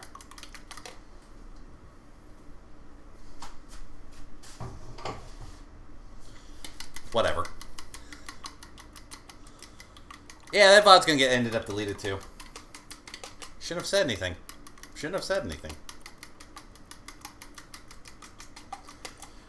Look, if you guys are gonna take the time to look at my face reflection off a glass, y'all concern me just a little. Y'all got a little too much time on your hand. Alright, so, scrambled. Like so. Put that over here. We're gonna put this over here. Don't. Oh, you stupid cord. Alright, so we're gonna put this on high. And now oil. This is just basic vegetable oil. Nothing fancy. No, I'm making fried rice, but I'm scrambling the eggs first. Before you add the oil, let your pan heat up. You want to let this get warmer. You want, basically, if you can get like smoke coming off this, yes. This burner won't get it that high, so I just have to pay attention to the heat. Don't do what I'm doing. I have my hand above the burner. Oh, by the way, this wok buy yourself a wok. If you want a utensil in the kitchen that will survive you forever, get a wok. A wok is, as long as you take care of it right, you don't scrub wash it, you treat it, and you take care of it, you will have a wok forever. This wok I've had for 15 years. Do I add vegetables to your rice? I actually do add vegetables. I will be showing you which vegetables in a minute. Not a lot. Some people like to go overboard with it, but I don't. Okay. That's starting to get hot. Okay. Now, some people will tell you how much you want to measure out. I actually don't do measuring out. What I do is 2, 3. 3 rounds is all you really need with my squirter. And you want to coat the bottom until you're good. Now, the thing about omelets when coming to fried rice, you don't want to do it all at once. You want to do it in 2 to 3 portions. So I have the equivalent to 3 eggs here. And I don't know if y'all work with oil a lot. Oh, you love my bunny ears? Thank you. I love them too. You want to look for the oil to move around freely, kind of have a slick motion. That's how you know the oil's pretty much heated right. You'll be able to tell just by its motion. Cold oil doesn't move as easily, so it won't coat as well as this. As you can see, I'm moving my arm just a little different each time, so it coats more and more and more and more and more. Now, and give it a second. You're going to want to listen for it. It's going to eventually start making a certain sound. I don't know how well the microphone will pick it up because the microphone's pointing at me and not at this. I was hoping I'd be able to come back to this video later. What heat do you have to spread the oil? I put it on medium to high heat. This burner is a camping burner, so I have to put it on high. On a stove, I usually stick to medium high. But you'll know. When you work with oil enough times, like I do, you'll know when it's right. Like that for me, that's right there. The way it ripples is how I know. So, like I said, you want to do this in batches. Oh, there's my cutting board. I was like, where the hell's my cutting board? I'm going to need that in a minute. So, I'd say about half the batter first. So, and now you're probably wondering, why do this in oil? Because it will come up, it'll come off the edge easier.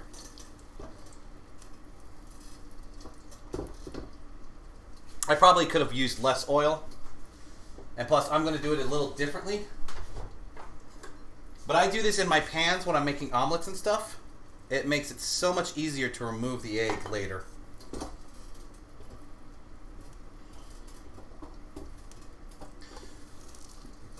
But you'll see that the egg doesn't stick to the bottom because of all that extra oil.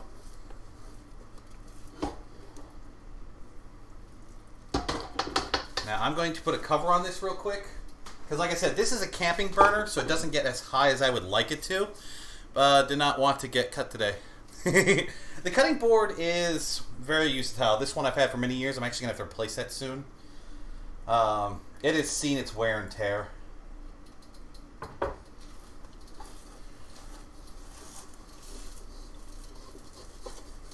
Come on.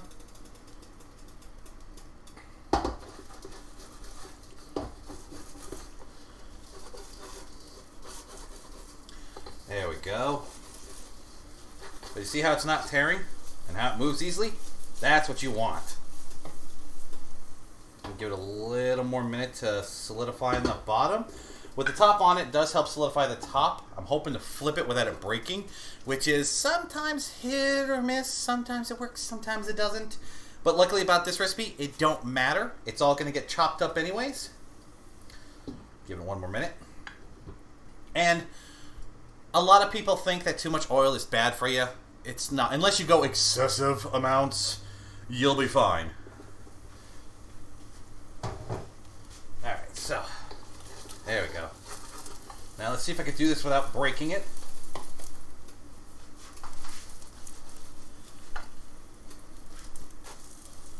Nope, I'm not going to be able to do this.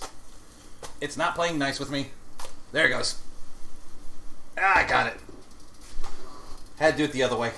But I got it. I got it to flip it over. At least now you know if you want to make scrambled eggs or omelets, extra oil or extra butter helps with the pan. And I'm just moving it around right now to keep it from sticking from the bottom. Which it won't. That's the best part. But still, just in case. Now I'm done with that bowl, so I don't need that no more. Now, legs look scrumptious? Yes. You should see me when I make breakfast in the morning, Senny. 3 eggs scrambled up, mushrooms, onions, some ham, cheese, a little bit of pepper, and just stick that in there. Alright, so I'm going to put this off here. Ta-da! Alright, turn that off for a minute. I apparently didn't need the plate. Because normally you'd stick it on the plate, let it cool, do it in batches, and then chop it up. I didn't have to do that. There. So, give this a minute to cool. There we go. But that's the eggs right there. The flip is just so you had more toasty surface anyways. That is true. That is very true. If I really wanted toasted surface, I would have scrambled it. What's your favorite way to cook eggs? Scrambled, of course. Omelet, if possible. Lord, I'm hungry now. Oh, Moonlight, I'm not even done yet. Okay, now I'm doing something that you don't usually see in America. Chopping up the omelet eggs. This is what you want to do for the fried rice. You could scramble it, but I find scrambled doesn't have the same texture as doing it in the big omelet version, like I just did. Something about this is just, I don't know, better in texture for me, but that's just me personally. That's what I'm going to use the plate for. So, we're going to put this off to the side. That's where the plate comes in handy. This is going to go in later. I think got my boards clean, or else that'd be terrible. Oh. Excuse me, I'm scratching my eye real quick. Okay, so now, hold on. This feels like a cooking class with the real cool teacher. Oh, I can't be a teacher. I'd be terrible at it. I'd be terrible. Oh, random thought. Speaking of teaching and all that, in case you guys are interested, I found some really good earpiece phones. Remember how I'd have to like lose audio so I wouldn't be able to hear you guys like halfway through the cooking stream? I found some really good earpiece Bluetooths from Amazon. I'll share the link in my Discord later. The average time seems to be 7 to 8 hours for me, so you might want to look into these, especially if you like listening to stuff with Bluetooth. Was that a pickup line? You should see me fixing breakfast? Why, yes, Shadov, come on over. I mean, I don't know why you'd be here for breakfast, but I mean, if you have any idea, I'm perfectly open up to understand. To the horny box with him! Yes. Scrambled also gives you less consistent curds with the rice. It gets it nice and even. Exactly. Now, if you're looking for a quick and easy fried rice that you don't have to go through the steps, you can add the eggs at the end, but the texture is going to be different. That's just something I do when I'm like in a hurry and I don't really care. This is for when I've got time to do this. Alright, so chicken. Now, yes, my chicken is still slightly frozen. Why? Because you want to have the slightly frozen because it helps cutting a whole lot easier. And yes, someone's probably screaming at me, "You're putting the chicken on a wooden board." Yes, but I treat my boards after I cook with them, so I'm less worried. Ugh. Yeah, so I don't have to worry about that. Now, you're wondering why I brought that back? That's because, see all this white stuff? You want to get rid of the white stuff. That's fat. You don't really need it. You want to cut that all off and save that. All this stuff that I'm cutting off the side, that's going to be part of my stock later. I don't need that end. I don't need that. I usually go for about 2 chicken breasts. You can do this with about a half a chicken breast if you want. It depends on how much chicken you like in your chicken fried rice. I like a lot. So I like to go 2 chicken breasts, and cutting off all the excess fat really trims it down. And, you know, somebody out there is probably going to be like, well, if you're cutting all that extra stuff off, isn't that a waste of money? No, no, no, no. Because, like I said, you use all this extra stuff for stock. All this stuff that goes into your stock is not going to waste. There you go. So, with the 2 chickens. Hold on, let's go. Do you prefer to cook your rice by hand or do you use a rice cooker? I use a rice cooker, but I also wash my rice ahead of time, Senny. So, I guess it's a mixture of both. So, yeah. Oh, always wash your rice. That's something that I need to bring up. A lot of people don't realize that they need to wash their rice. Now, why wash your rice, you're asking? 2 reasons. 1, the dirt. People don't realize how much dirt is on rice. The dirt, the muck, the FDA-approved amount of bug particles that could be in your food. Yes, there's an actual FDA limit amount of cockroach pieces that could be in your food.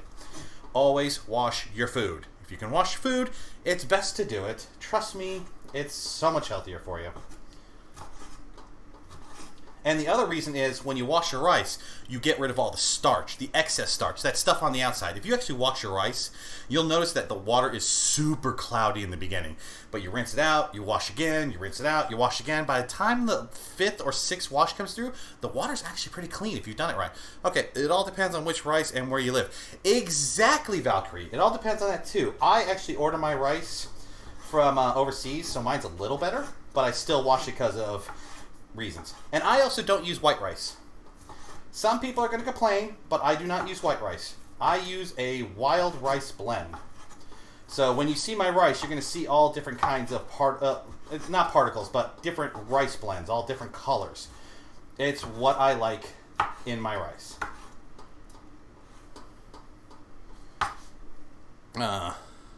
But I love how bug parts in food. Most Western countries artificially enhance the rice with vitamins. This blending process to take most of the nutrients away. Washing removes that. Exactly.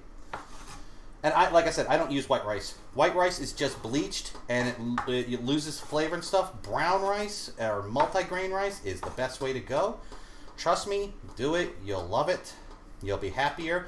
You'll be fuller. You'll be surprised. You could actually become really full, and you'll be full longer if you eat brown or multigrain rice, because white rice processes through your stomach a lot faster than the brown and multigrain rice. If you notice, I'm not really kind of caring how I'm chopping this. I'm just doing small bits.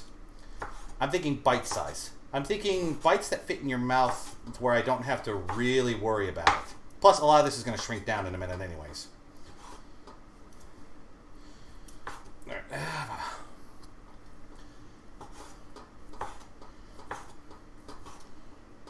I don't know if that counts as ASMR, that clicking with that thing rocking right there. But if that counts as ASMR, enjoy it. Because that's the closest ASMR we're getting with this. Maybe the beating of the eggs counted as ASMR. I don't know. I'll never do ASMR.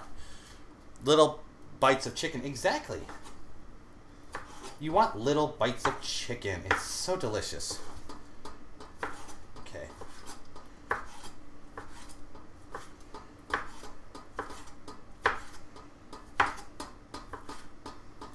Alright.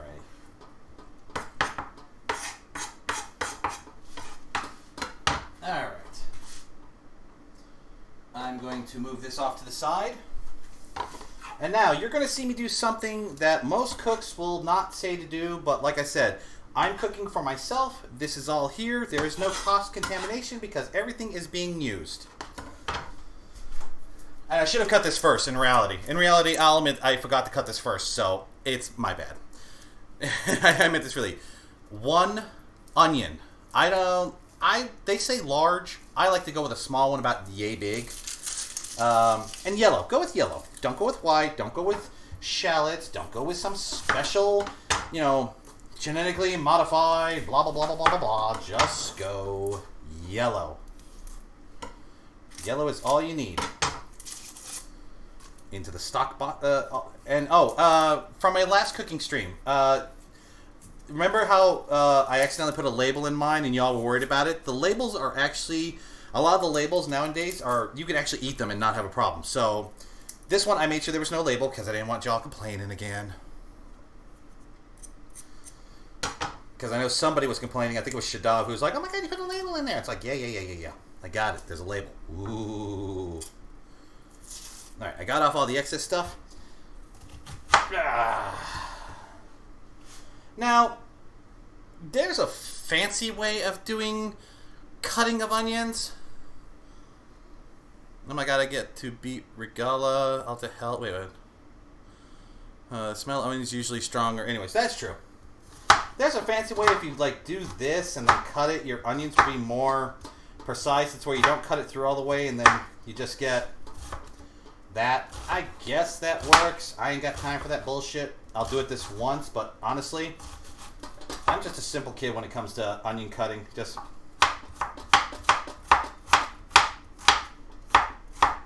plus, I'm trying to keep these ends parts.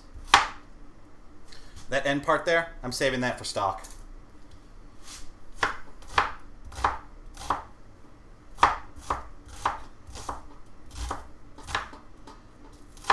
My cutting is not professional. It is homegrown, messy, chop, rustic. We'll call it rustic. I do a rustic cut, which I think somebody just invented the word rustic so they could just say sloppy. Instead of saying sloppy in professional manner, they just went, it's a rustic cut. It's a rustic meal. It's like, no, it's sloppy. You got sloppy and you were just too lazy to cut fancy schmancy. Honestly, I think it was the Westerners who invented that because the French people always want their vegetables to be cut in a certain fashion, and if you don't cut it in a diagonal line at 45 degrees, you are obviously uncultured and stuff. Fuck you, French. Fuck you, Frenchy teacher. Sorry, I'm having a moment. Please forgive the moment. Okay, what is your favorite kind of stock? Homemade. I make all my homemade stock. My homemade vegetable stock is usually my favorite because it's my base of a lot of foods. Chicken stock is not bad. Beef stock is, depends on what you're using with.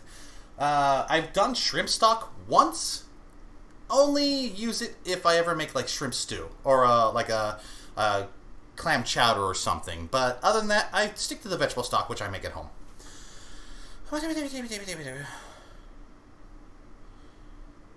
Okay, so now for all the fun.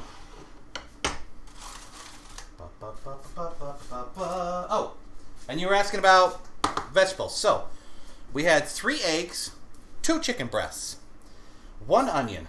I use about 2/3 cup of mixed vegetables. This is not traditional. Somebody out there will yell at me. Some traditionalist will yell at me, you're not supposed to put the vegetables in there. Shut up, I don't care. It's my food.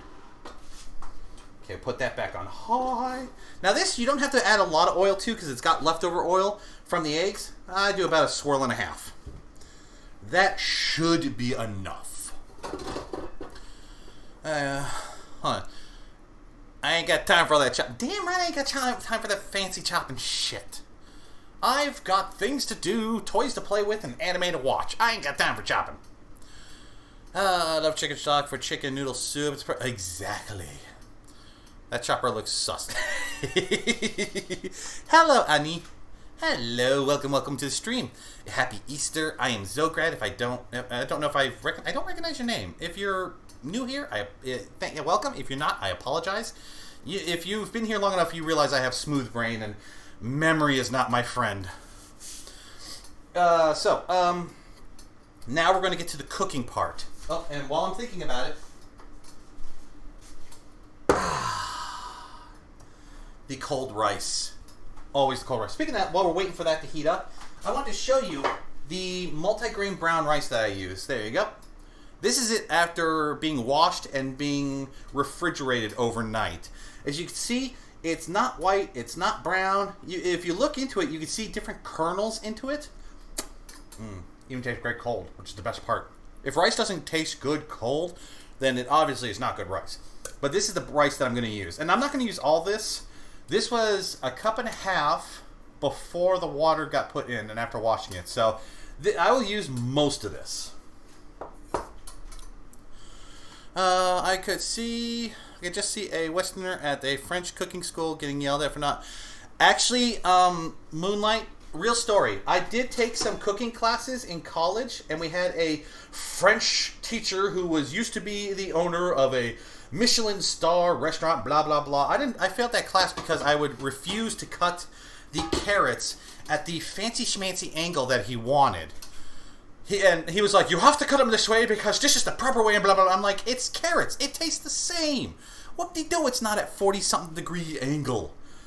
It tastes the same. We got into a big argument, and I told him to shove the croissant up his ass. And then I left. So, I wonder why I failed that class. I don't know, but I failed it. I want Xograd to become a hibachi chief and do all the neat tricks to the grill, doing I've actually done the onion volcano is actually easy. I've done that. French people are egotistical. Change my mind. No, they're not. French chefs have a croissant up their ass and need to get over it. Okay, so here we go. This is the cooking part. We've already cooked the eggs. The rice is cooked last night. Next is the rest of it. Now, I'm actually waiting. It's got the ripple effect that I want. And I don't know if you guys can hear it. I'm bringing this up to the microphone. I'm hoping you guys can hear it. It's got a slight sizzle to it from the leftover eggs. That's what you want. Now, safety purposes.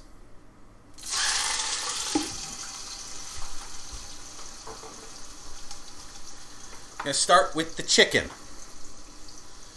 You start with the chicken, and you want to pan cook it for a little bit until it gets slightly golden brown. Okay, there.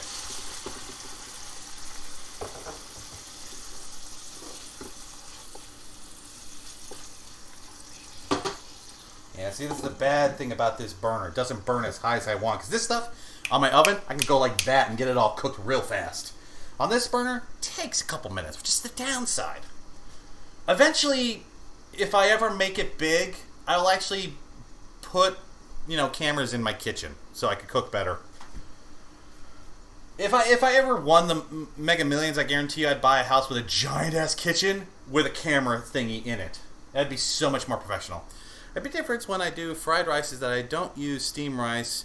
I butter toast my rice to get it all nice and nutty brown. Oh, so you basically do rice pilaf version, which is not bad. Rice pilaf is actually really good in fried rice. Stay.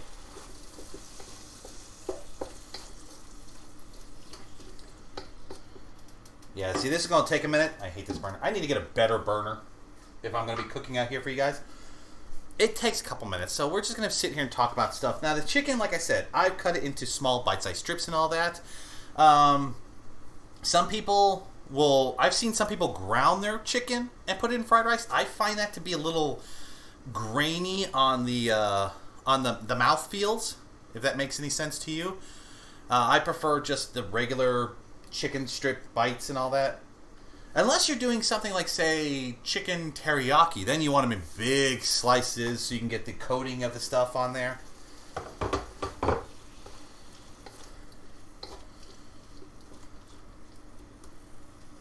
Sorry, I'm putting my hand over it to see how hot it is. It's getting there. It also doesn't help that the chicken was still slightly frozen, but it's okay. So, like I said, we're going to do this, and then we're going to add the vegetables and then the seasonings. Now, you're wondering what kind of seasonings we are going to add to this. We are going to... we're going to add... Sorry, my brain's slightly stalled. I forgot the garlic. Hold on, I got to go grab garlic. I'll be right back. While that cooks, watch the chicken. Make sure it doesn't burn.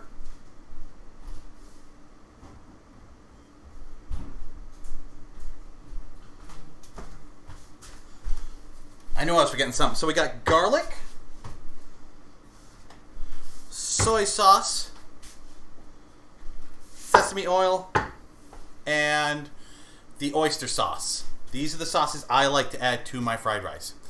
I smell food cooking. Be right back. Gotta check that. Okay.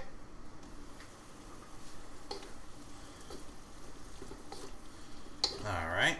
The chicken is all cooked. Now you could wait until it gets a little browner. But this is good. This is good right now, so we're going to continue on. We're now going to add the onions. It's time for the onions. Because we're going to want them to saute and get a little bit of softness. You want them to get not fully mushy, but you want to get them to a point where they're like soft, slightly clear. That's what you're looking for. Alright, ooh. Oh, that smells really good. Just took down a snake bot in 8 hits. Snake bot? Oh, you bitch. I hate the snake bots. I hate the snake robots. They're a pain in the arse. Onions and garlic.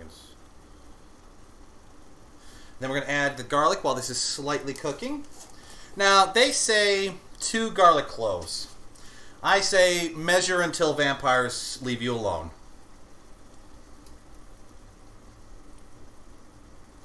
There we go. Real cooks don't measure. Just eyeball it and hope they're right. There we go. Now we're going to put a cover on that, and we're going to let that all cook down a little. And then once the onions are softened, that's when we're going to add the mixed vegetables, which, like I said earlier, some traditionalists don't think mixed vegetables shouldn't be included into fried rice. I personally think they should. Hello, I've Alt. Hello. How are you doing? Welcome to the stream. We are cooking. We're doing fried rice right now. Right now we got the chicken, onions, and garlic part of the chicken fried rice cooking. You missed it earlier. We were making a little egg roll wontons. In fact, I got one still here. I still have them over here because I'm still slightly on it. Now, if you wait a couple minutes like I did on these, see how they firm up more? So you could pre-cook these and then flash freeze them if you want. Still good cold. Oh, I'm doing very good. I'm enjoying cooking today. I'm stuffing my face with homemade Chinese food. Okay. I need some of that. Okay, I need some of that water to boil away, so I'm going to keep the top off. Is the steam too much for you guys? I'm just curious. I don't want it to be too steamy to where you guys can't see, but I also don't want to cover it so you guys can't see the meal. So is this okay? I mean, yes, there's steam. It's not blocking the camera. Okay, it looks okay. You say it's okay? Alright, that's good. Alright, so we're going to take a minute, let this continue. Once the onions have started to get a little clear, they're still firm but still a little soft. Ow, that burns.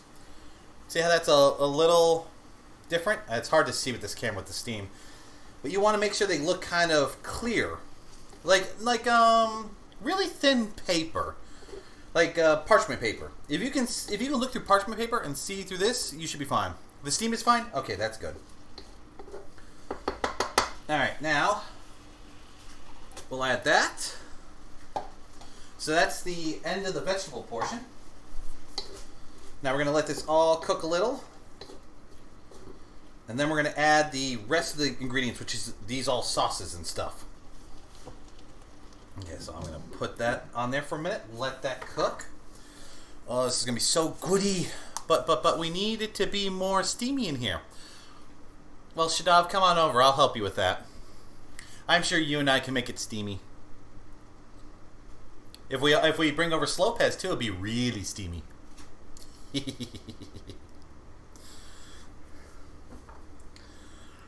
Alright.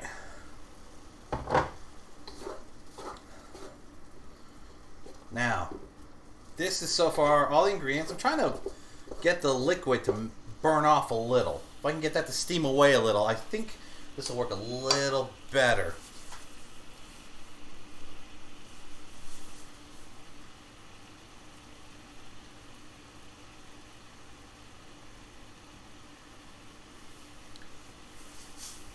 Do you like coloring books? Yeah. I actually have an app on my phone that is a coloring book. Helps me focus at work. Where's my measuring cup? Oh, I don't need measuring cups for this. I'll eyeball it.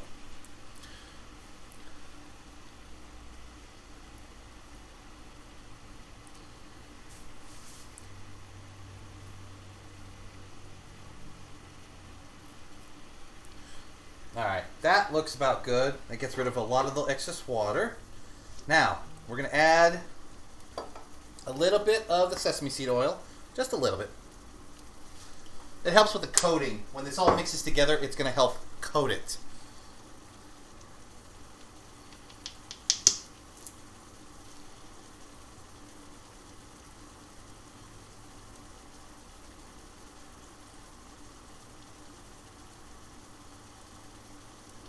Okay, and then you want to sprinkle in just a little bit of soy sauce. Not much, not much. It's all about flavor. It's not about overdoing it. I'm back. The irony, my dad is frying eggs. Your dad is frying eggs?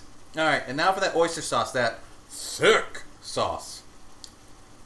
I actually left it near something warm, so it would be a little easier to pour out. Now, you see, I'm not adding too much. Just enough for flavoring purposes. Because afterwards, you'll be able to add soy sauce or teriyaki sauce to your mix. It depends on what you feel like. Alright. As you can see, the little bit of sauce gave it a bit of a golden color, which is what you're looking for. You have an app called Sketchbook. I'm not sure what my app is called. I just know it's got like coloring books, it's got like Marvel images, Disney images, other stuff. Alright, then we mix in the eggs.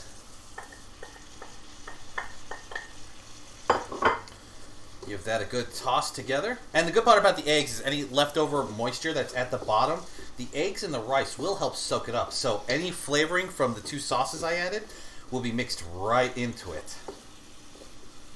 Now, rice depends on how much you want to add. Most people, when they cook this is usually for a family. So you want to go something like 4 cups of cooked rice. Mine is roughly about 3 cups, which is about what I want. Because I'm cooking this not as a side, but as a meal. So now we gotta put all that in there.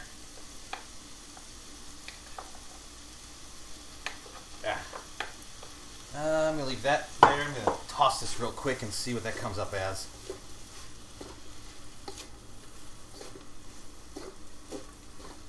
There we go. That's actually looking pretty good. I don't know about you, but that looks really good. And the smell is delicious. Onions, the little bit of oyster sauce, the soy sauce.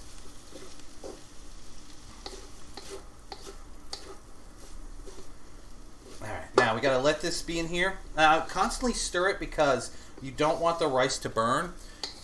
And I'm doing the kind of ladle motion, which is just flip, under, flip, go around here. This will help stir up all the rice, all the egg, all the vegetables. So every bite you get will be flavorful. It'll be what you want. You want the vegetable, you want the eggs, you want the chicken. And no bite will be the same. I think this is a perfect amount of rice. That rice I'm gonna save for later for myself. But I think this amount of rice is probably best. And you want to keep mixing until you know that the rice has been warmed up. Because remember, this was refrigerated rice, overnight rice. And you want overnight rice because something about it sitting in the fridge overnight causes it to get this different texture, which is what you want when it comes to fried rice.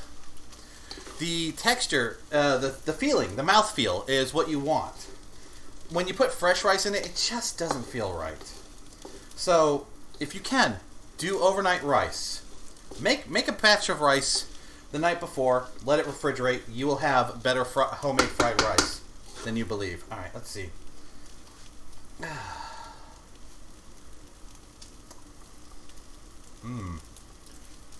Not bad. I would honestly add a little more soy sauce and oyster sauce in my opinion, but that is up to you guys.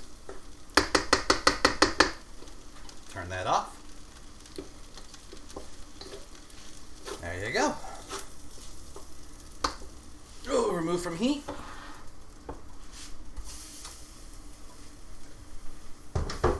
And there you go.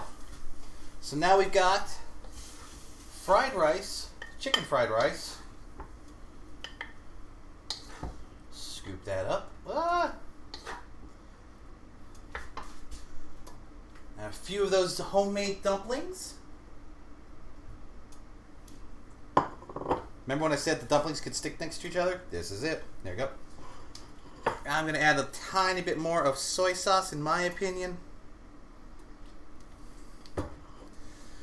And ta-da! You now have a meal. You've got your chicken fried rice, and you've got your pork dumplings.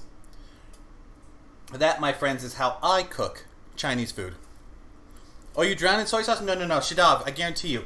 If you do this ahead of time, add that little bit of soy sauce and oyster sauce, you will actually not put as much soy sauce in your fried rice.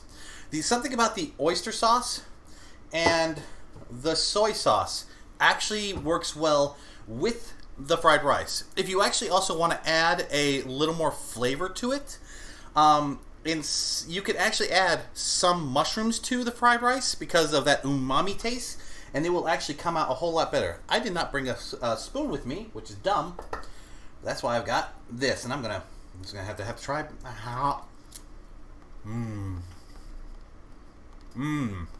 That's perfect. That bite had chicken. It had something of the mixed vegetables and had an onion. That's good. That right there is chicken fried rice and the pork dumpling wontons.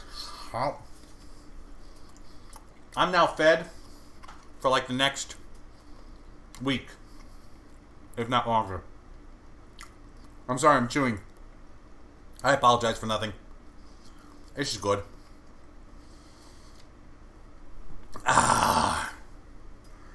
Alright. So, now, you can freeze fried rice.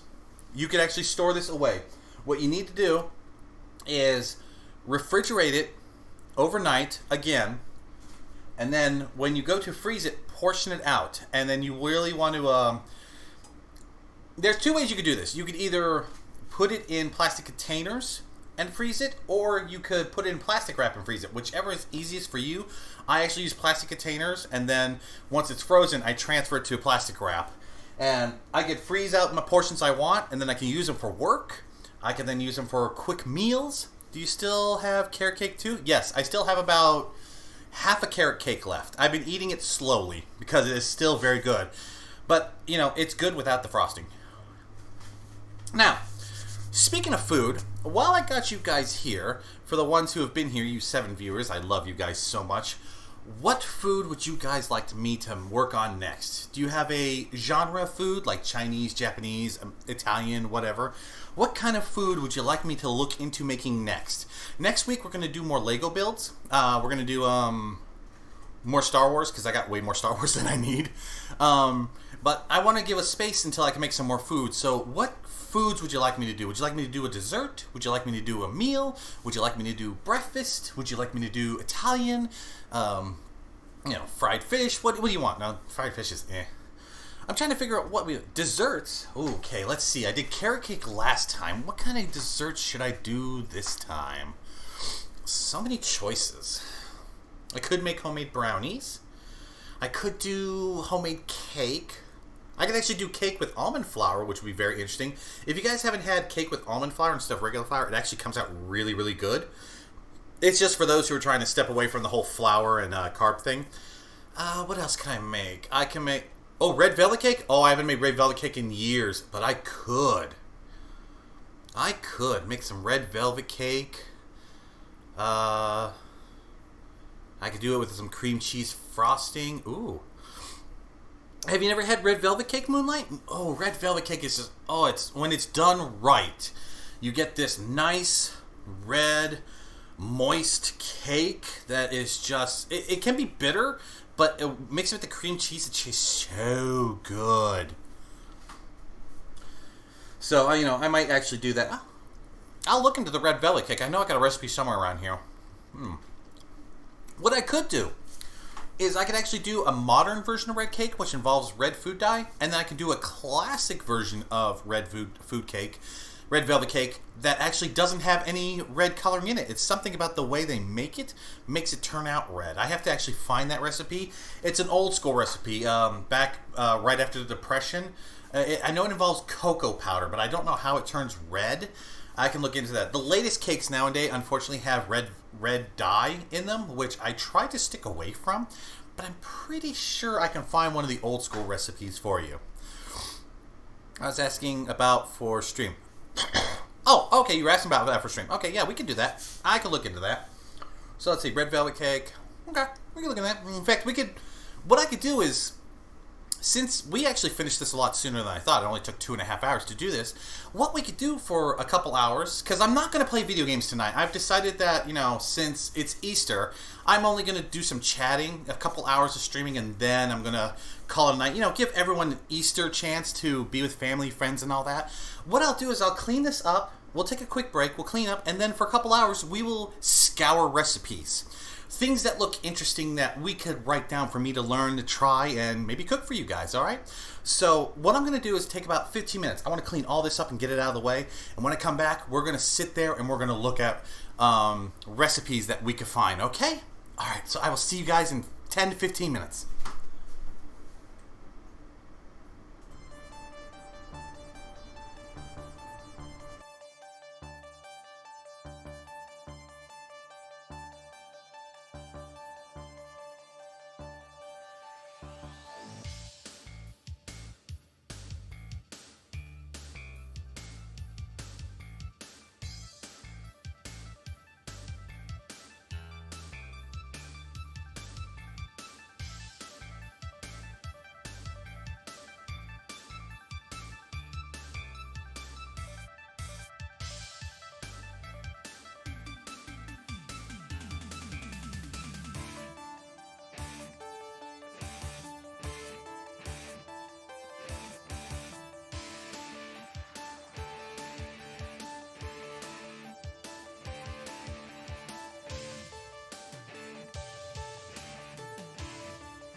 Hello, I'm back. Hello, everyone. Let's see what I missed in chat. Hang on, I do apologize. What did I miss? Zoe! Oh my god, waifu-in-law. Hello, I'm Zoe. I'm sorry I didn't see you. I'm Zoe. How are you doing, Zoe? How are you doing, sweetheart? How are you? Let's see. Why are we discussing red velvet cake? Red wine. Zoe discussing what Xograd should make next. Ooh, turtle cheesecake. Ooh, I haven't made turtle cheesecake in a while. My mom used to make it all the time to the point that she'd have 2 or so. Dad could take one to work and would steal his from fridge. I'd have to scan the page, but it's okay. Need a nap. You need a nap? Oh, go take a nap. Go crawl into bed with Zombie. She's probably still asleep. Go cuddle her and take a nap. Yes. That's what you should do. But food first. I wish you were here. I made dumplings and I made fried rice. And I'm sorry you missed it. That's okay. I will actually have, since it was only about 2.5 hours, I'm going to create a small video of that and have it posted in my Discord and on my YouTube. And I will post the recipe on my Discord, my Twitter, and probably Zombies Discord as well with the recipes. That way you guys can make them too. And I know you guys will love them. So, while we were talking at the end there, I'm not going to be playing any video games today. I'm going to just spend a couple more hours with you guys. You love the little bows? Yeah, I know. I wanted to be a cute bunny. I think I'm a cute bunny. Shoot. Have a nice nap. Yes. So, we were going to talk about foods that we'd want me to cook. There was red velvet. We're going to take actually a look at the internet and find some recipes for stuff. So, if you guys would like to join us, that would be very, very awesome. Let me just move some stuff around so I can make sure all the right pages are where they need to be. Okay, that goes there. And then I need to open up this page. And we'll go to my favorite page, which is Bing. Yes, I use Bing because I get points for it. I do not care. You guys will get over it. Let's see. We'll go to the desktop and we'll hit display capture. There we go. Look at the colorful eggs. Makes me just want to have them. Crab Ragoon? Crab Ragoon is eh. I actually don't like Crab Ragoon. I am very strange is that I don't like Crab Ragoon. I don't know what it is. I don't know if it's the seasonings or whatever the stuff is in it, but I don't think it's what... Oh wait, you never see my sparkles when I get all smiley? Yes, I get all smiley. I get sparkles. So perfect during Easter, in my opinion. But let's see. We wanted to look up. I'm gonna go with old school red velvet cake. There we go. See, that's what I want for red velvet right there. That kind of reddish brown. That's the kind of flavoring that I think is what we really need for red velvet. Give me a minute. If I'm gonna be looking over here, I'm gonna put my camera over here. Just so it looks a little better. There we go. There we go. Now I'm not as blind as I was. Oh, Queen, thank you for the redeem. Meow, meow, meow, meow, meow, meow, meow, meow, meow, meow. I hope you enjoy that. Hope you enjoyed the meow. Oh, yeah, I'm gonna leave the throw mechanics off. I will politely turn on the singing in case anyone wants to redeem it. I don't want to sing, but that's the only thing I'm going to turn back on. The throw command I'm going to keep off for now because I just don't want to use it right now. I think that's going to be where we're at. In fact, I'm going to stick this right here. That way I could... No, I can't see it there. Okay, I'm going to stick it right there. You don't like the scallions, and it's almost every Crab Ragoon. No, I like scallions. I do like scallions. It's just, I don't know. I did the meow. Did you not hear me do the meow? I went meow, meow, meow, meow, meow, meow, meow. You love the meow? Good. I love doing the meow. Okay, so we want to go with old school... Okay, from food.com. Okay, food.com is a really good website. I usually go to them or foodnetwork.com when I want to look up some recipes. They are really, really, really, really good. You got 15 386. I don't think you're going to get to the 2,000 today since I'm only doing probably another 2 hours at most. Unless I decide to do some, I don't know, simple game or something. I don't know. But I'm not really going to play much games. I'm going to let everyone have a relaxing Easter, you know, with family and stuff like that. Because as much as I love you guys here, y'all got to spend time with your family, with friends. I mean, if you guys were here, I'd be cooking for you. Y'all would be sitting here getting fed. Core Keepers? I don't have Core Keepers. I don't have that game. I've heard of it, but I've never looked into it, so I don't have Core Keepers. No, if I was going to do something simple, I would just, I don't know, play, I don't know, a solitaire or something. I don't know. Stream has minor lag? Oh no! Let me take a look. What do you mean the stream has minor lag? Hold on. Let me see. Smiley face? Smiley face.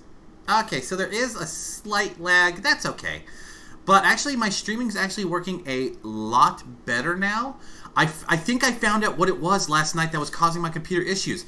Guess how much data I had in my recycle bin. Go ahead. I'll let y'all take a guess. I cannot believe how much was in there. I had to do a major dump of my recycling bin when I was done. I did not know how much I had in there. It was bad.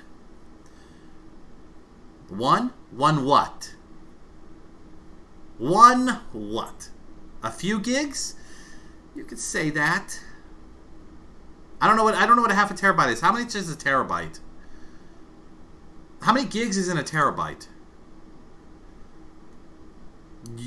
You're closer, Spock. You're close. Keep going. Keep going up. Termite. No, there was no termites. Okay, so... Oh, yeah, no, I didn't have that much. Jesus Christ, if I wish my computer could hold that much. No, I had about 10... somewhere between 10 and 12 gigabytes of stuff in my recycle bin. All I know is once I cleaned that up and reset my computer, oh my god, everything was working better. So I think it was because I had so much stuff in my recycle bin that I didn't realize it. 1,000? No, okay, I had about 1% of a terabyte, I guess. Yeah, I did not realize I had over 10 gigabytes of stuff in my recycle stuff. That's probably what was slowing it down. So once I cleared that up, everything started working a whole lot better. So yeah. So we'll find out next week as long as everything works fine. But yeah, so far everything's working fine. My movements are working good. I haven't played any games yet to test it, but I will. Alright, so I want to take a look at this. We got old-fashioned red velvet cake. Now supposedly this is the stuff that does not use red dye. Because I'm trying to stick away from red dye. Red dye kind of gives this artificial flavor in foods that I've noticed when I cook with it, so I don't like using it. So let's see. This one says it's ready in 45 minutes. It serves 8s. And its units is in US. I'm glad they... So let's see. 2.5 cups of flour. Cake flour. I use normal flour, but I could buy cake flour if need be. Excuse me.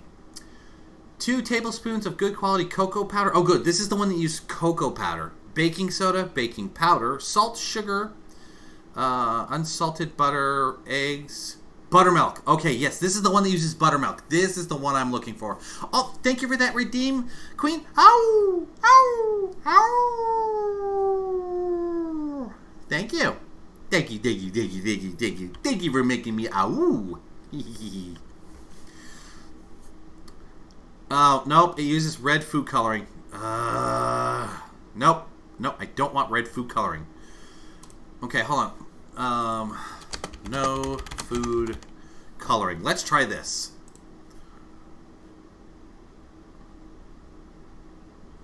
With beet juice? Ew. How the fuck would you make it with beet juice? Ew. No dye, red velvet cake, southern cake layers. Let's try this. Let's see about this one. Maybe this has got something in it.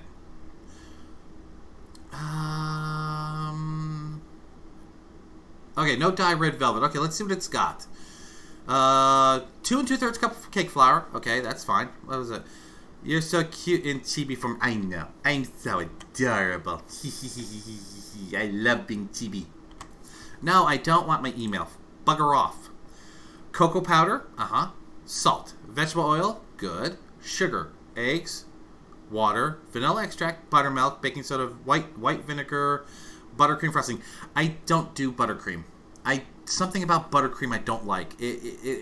I'm basically stick to cream cheese frosting. Something about whipped frosting and buttercream frosting, just the mouth texture is weird, so I really kind of stick away from those. I just basically do regular confectioner sugar frosting or cream cheese frosting. Food coloring in those amounts start to taste metallic. Yes, I 100% agree. Whenever there's food coloring in it, I always taste it. Cakes don't need methane. No, they do not. No, they do not. So this one looks like I might be able to do this. The only thing I've changed is the buttercream frosting. I would probably rather do my cream cheese frosting that you guys saw me do. I think you guys like that one, right? Did anyone get a chance to try that cream cheese frosting? I know I posted out my recipe online, both in my Discord and my Twitter. Did any of you guys get to try that? Hello, Rex. Hello. Happy Jeebus coming back as a chocolate bunny day.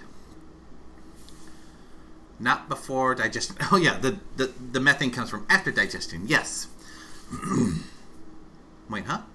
But yes, if you guys wanted to try my frosting, it's out there on the Twitters and Discord. I put my recipes for the cake, the potato soup, and the frosting out there. Today's recipes will also be put out there. I just gotta take the time to make the pages because I'm trying to make them in kind of a cookbook form. I don't know if you saw how I did those. I had like little images of some of the stuff that was in them. I'm gonna try to do that again for the dumplings and the fried rice. I just have to figure out which art I want to use.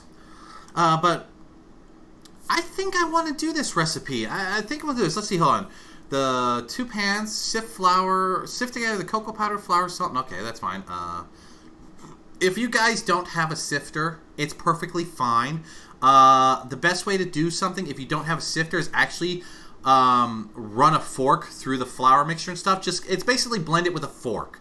If you could do the sifter, just breaks up the flour and all the particles and stuff. But if most people don't have a sifter, so if you guys don't have a sifter, just like run a fork through the flour and stuff until you feel everything's mixed together. It'll work just as fine.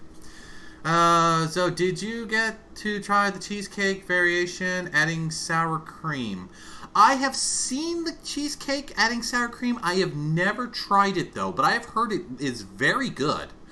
I like my recipe out of all of them, but I've seen the ones where they have sour cream, which is I should try because I've got sour cream that I need to use up before, or I'm gonna have to freeze it. Oh, by the way, if you have sour cream, freeze it. If you can't use it all, freeze it. You can do that. Haven't gotten to make it yet, but pretty busy. Oh, okay.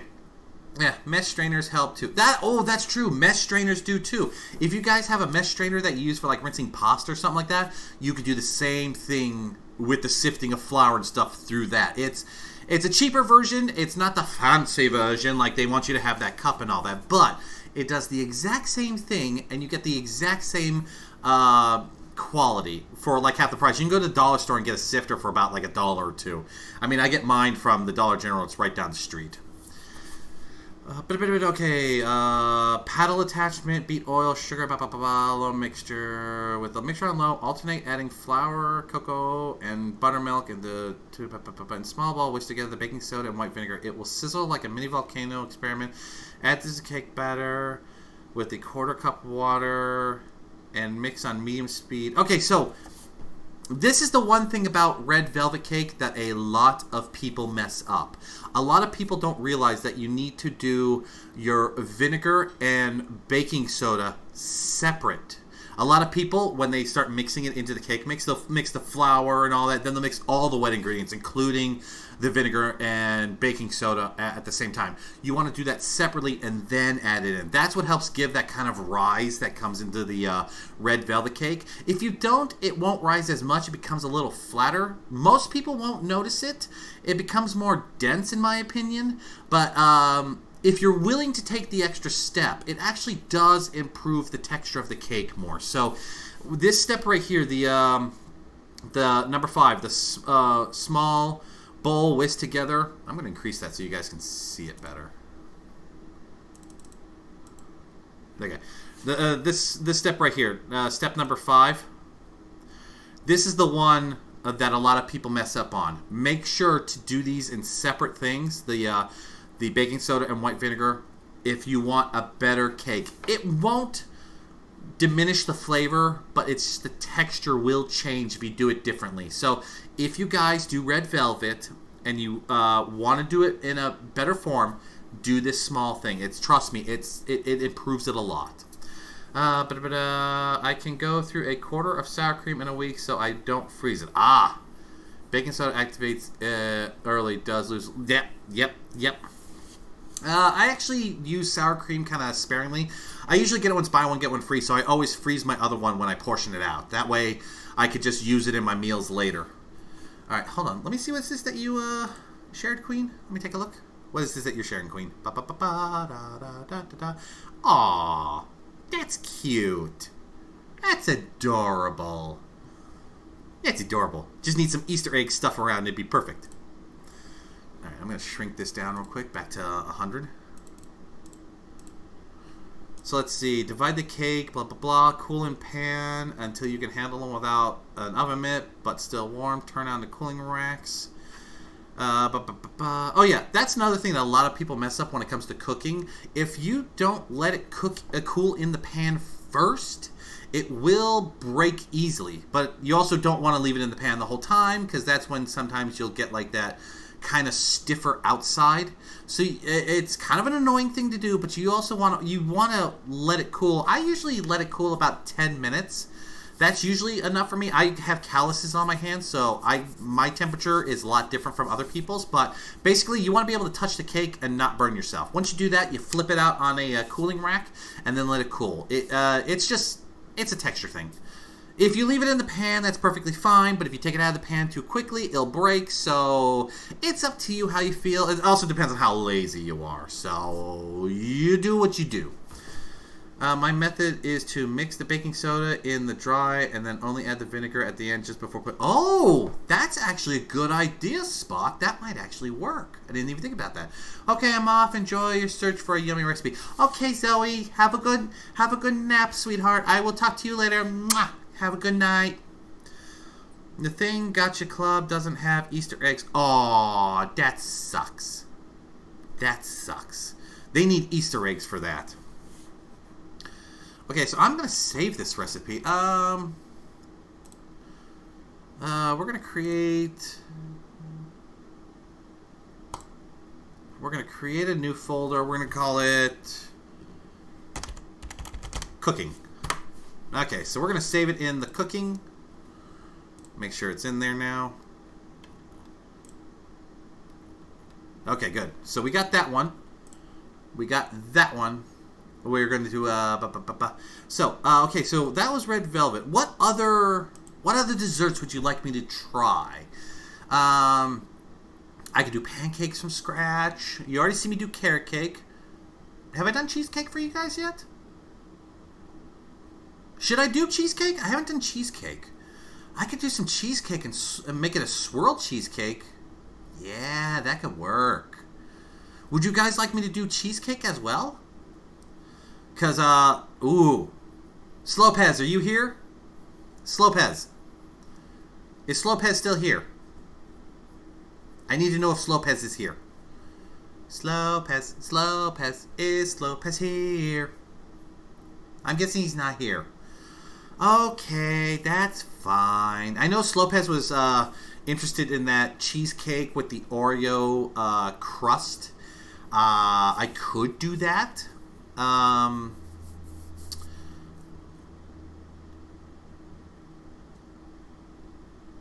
Dawn's going live soon? Oh, okay.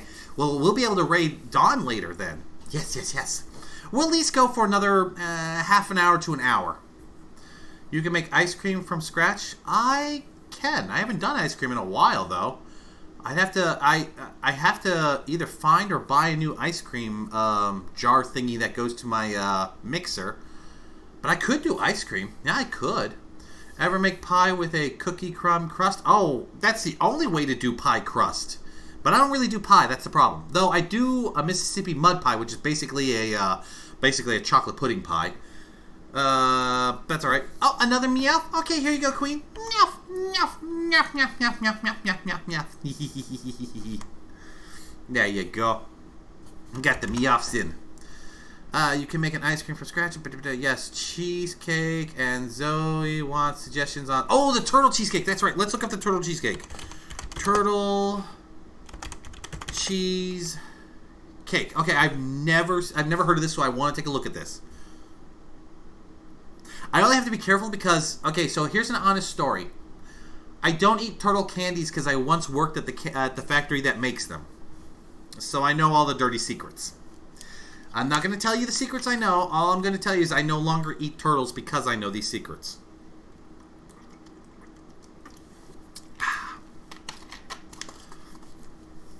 Alright, so, turtle cheesecake. So it basically looks like a cheesecake with chocolate and caramel and nuts on top. Okay, well that's easy. That's basically a cheesecake with toppings.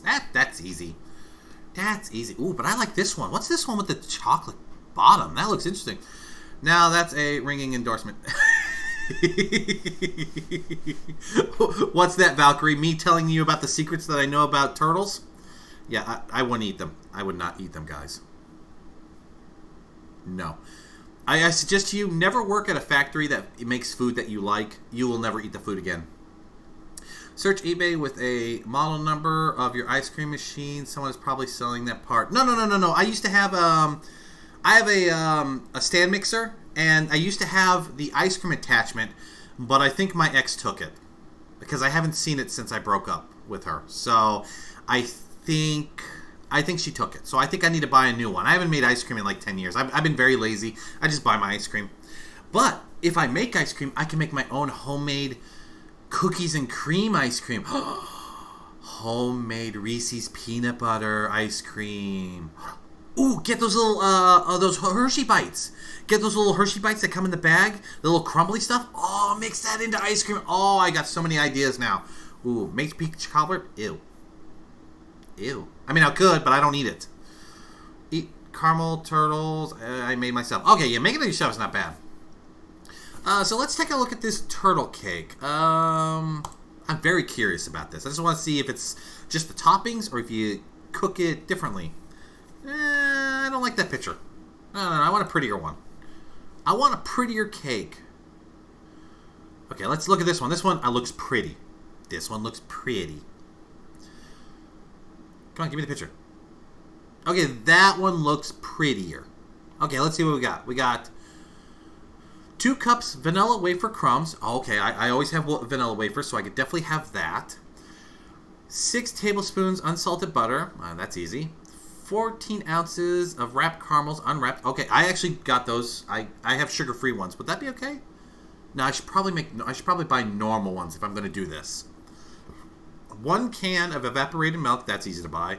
Chopped pecans. That's easy to buy. Packaged cream cheese. Wait. 3. Oh yeah. No, it's cheesecake. It's cheesecake. Yeah, 3 packages. That's right. A cup of white sugar. I've got that. Vanilla extract. I got that. Eggs. I got that. Semi-sweet chocolate chips. Okay, I would probably change this to dark chocolate because I don't really like normal chocolate. But maybe I'll make it normal for the first time around. So I'm going to have to double this recipe because I'm going to have to make it first, see how I like it, and then cook it. Okay.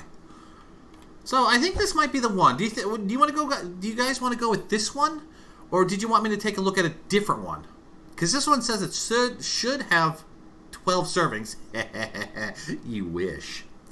Stop doing store-bought after biting an almond shell. Ooh. Ow. Almond shells hurt. Ow. No, fuck off. Ugh. Turtles registered market Del Monte. Yeah, I worked for Del Monte. Yeah. Don't work for them. If you ever get a chance to work for them, don't. They are a terrible employer. They don't care about their employees. They treat you like dirt. Never work for Del Monte Candy Company. No. That's my endorsement. Don't fucking work for them. They are not worth it. Okay, so let's see. Preheat oven, that's normal. Toast the pecans at 350. Ooh. That reminds me, would you guys be interested in candied nuts? I do make those. Where I take like pecans and almonds and all that, and I basically make candy coating for them, and then I bake them, and they become sweet and all that. Would you guys be interested in that as well?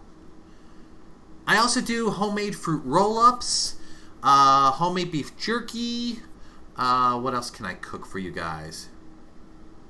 You about to take Easter photos? Okay, you go take the photos. You have yourself a good time, and you go enjoy being with your family, Queen. All right? You have yourself a lovely day in case I don't see you anymore today. Have a lovely Easter. Mwah. Have a good day. Oh, wait, wrong button. But yeah, so I also do candied strawberries. Or they're basically dehydrated, but once they're done, they're basically like chewy candy. Homemade fruit roll-ups, homemade beef jerky. What else can I cook for you guys? I'm probably going to do this one. I'm going to save this one. I'm going to make sure Zoe is there for when I do this one. I'm going to get with Zoe so she knows what day we're going to do this, so she will be here for the turtle cheesecake. We're also going to do normal cheesecake with the Oreo cookie crust, which is basically you take Oreos, you dunk them in milk, and then you lay them out on the bottom of the pan, and if you can, the walls of the pan, and then you fill the cheesecake mixture into it, and then bake it. It's just cooked in Oreos. That's all it really is. But it tastes so good. So good. Then there's like Snicker cheesecake, Reese's peanut butter cheesecake. I've done an M&M cheesecake. It didn't come out as good as I liked, but I probably could work it if I wanted to. What else? What other ones have I done? There's so many foods I used to cook. I love cooking. I really wish I lived near people so I would be able to feed people more, because I would cook way more. If I got a job as a chef... No, I take that back. Not a chef. I don't want to be a chef. I don't have the professionalism of chef. I could be a cook. Give me a food truck and I will feed you fuckers every day. Every day of the week I'll feed you. No joke. I actually used to have a dream of owning a food truck so I can make grilled cheese sandwiches and quesadillas for a living. I really wanted to do that for some reason. When I was younger, I just wanted to do it. I don't know why, but I wanted to do it. Alright, so what else? Other foods could I make? I'm trying to think of foods that you guys would like to see me cook. Ribs are easy. I mean, I make my own homemade rubs. I don't use barbecue sauce on my ribs anymore.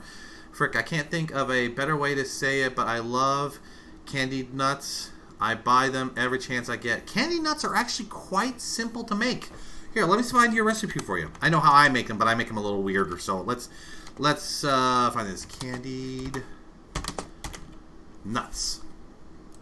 Candy nuts are real simple. You can make them on your own, Moonlight. Trust me, once you figure out how to make them, you will not buy them anymore. It takes, 15 minutes cook time and all that. So this is candied nuts. Peanuts, white sugar, water, salt, and then other optionals. It's simple. You're basically just tossing them in the mixture and then baking them. Cook and stir peanuts, sugar, water together in a wide, heavy skillet over medium heat until liquid evaporates and nuts begin to crust in a hardening sugar. So about 5 minutes. Yep, that's basically what I do. Reduce the heat to low and continue to cook and stir, scraping the bottom of the pan, and coat the peanuts with syrup as the sugar begins to melt and darken in dark caramel color about 10 minutes. Tilt pan away from heat to allow peanut mixture to darken without burning. Remove from pan and sprinkle peanuts with sea salt, cinnamon, and chili powder. These are optionals. And then prepare on baking sheet to cool completely. Break into clumps, and there you go. That is literally how you make them. That's exactly the recipe that I use. Except I use, not white sugar. I actually use brown sugar for mine. Because it gets a little bit of a coating difference in mine. And I don't add the cinnamon or the chili pepper. Every now and then I do add salt, though. Depending on the nut and the kind of candy that I'm doing. And chocolate-covered nuts are real simple. As long as you've got a mixing bowl and patience, you can make chocolate-covered nuts all day long. Yeah. So yeah, I mean, I'll put this one on here, so if I decide to make those, that'll be a Moonlight special. But what else were we going to look for? And that's just nuts. You could do them with pecans. You could do them with cashews. You could do them with almonds. It all depends on the nut you like. And the best part is, that's just white sugar. Like I said, if you use the brown sugar, you get a more molasses type of flavoring when you do it. What else? What can we make? What else? Something simple. I'm trying to think of what you guys would like simple. I mean, I could do a chicken cordon bleu. I don't know how you guys feel about that. I could do chicken cordon bleu. What else? I'm trying to think.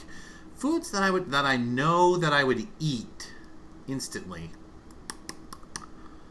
I mean, I could make my homemade chili one day. Show you all the seasonings I use for that. What else? I'm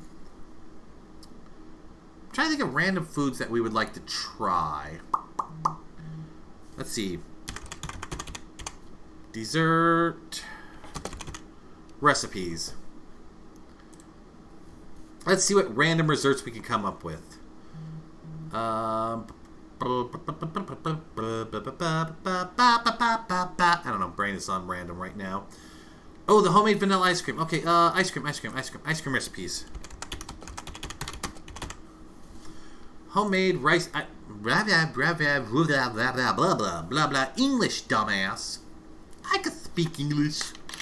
Okay, excuse me a second. Well, brown sugar hasn't had natural occurring molasses stripped by bleaching. Exactly.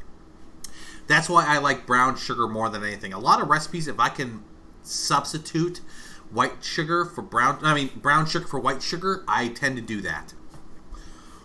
Okay, let's see. So, let's go classic vanilla. What do we got? Our best homemade.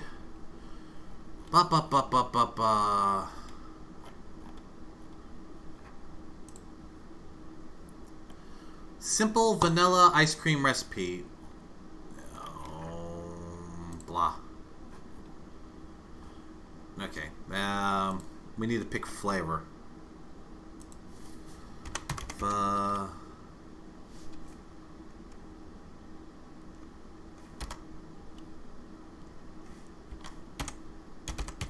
I spelled that all wrong. I know I spelled that all wrong. Okay, let's try this again. What is English? Things I can't do. Hello, Mr. Hot Pants. Hello.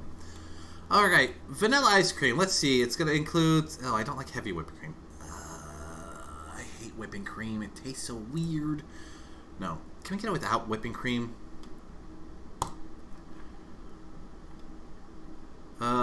No, of course everything's going to have whipping cream. I hate whipping cream, so I don't really like ice cream as much anymore.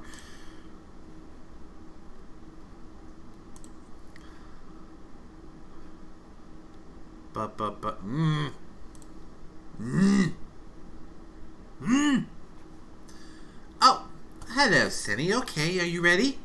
Mommy, sorry. Mommy, sorry. Mommy, sorry. I don't know. It feels weird when I'm doing it in chibi form. I don't know if that's good or not. I don't know. I mean, is this the face that you really want saying sorry, Mommy?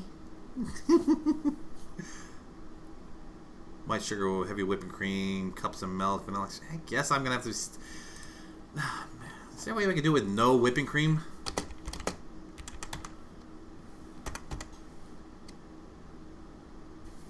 With no heavy cream. Okay, I want to try it without... Because I'm not a fan of no whipping cream. No churn is ice cream without heavy cream. Okay, maybe that was what I was looking at. Okay, but would it feel weirder in the chibi form or if it's from me asking for it? I don't know. I don't know how I feel about that, Valkyrie. I don't know how I feel about that, saying sorry, Mommy, to you. Maybe I'll make it sorry, sister. No, that sounds even weird. No, that sounds weird. No. Bad thoughts. Nope. We're not going to cause that issue. We are not starting that fanfic anywhere. Ever. Okay. Ego go hasanshi masu ka? Mio speako English very badly, no understandi.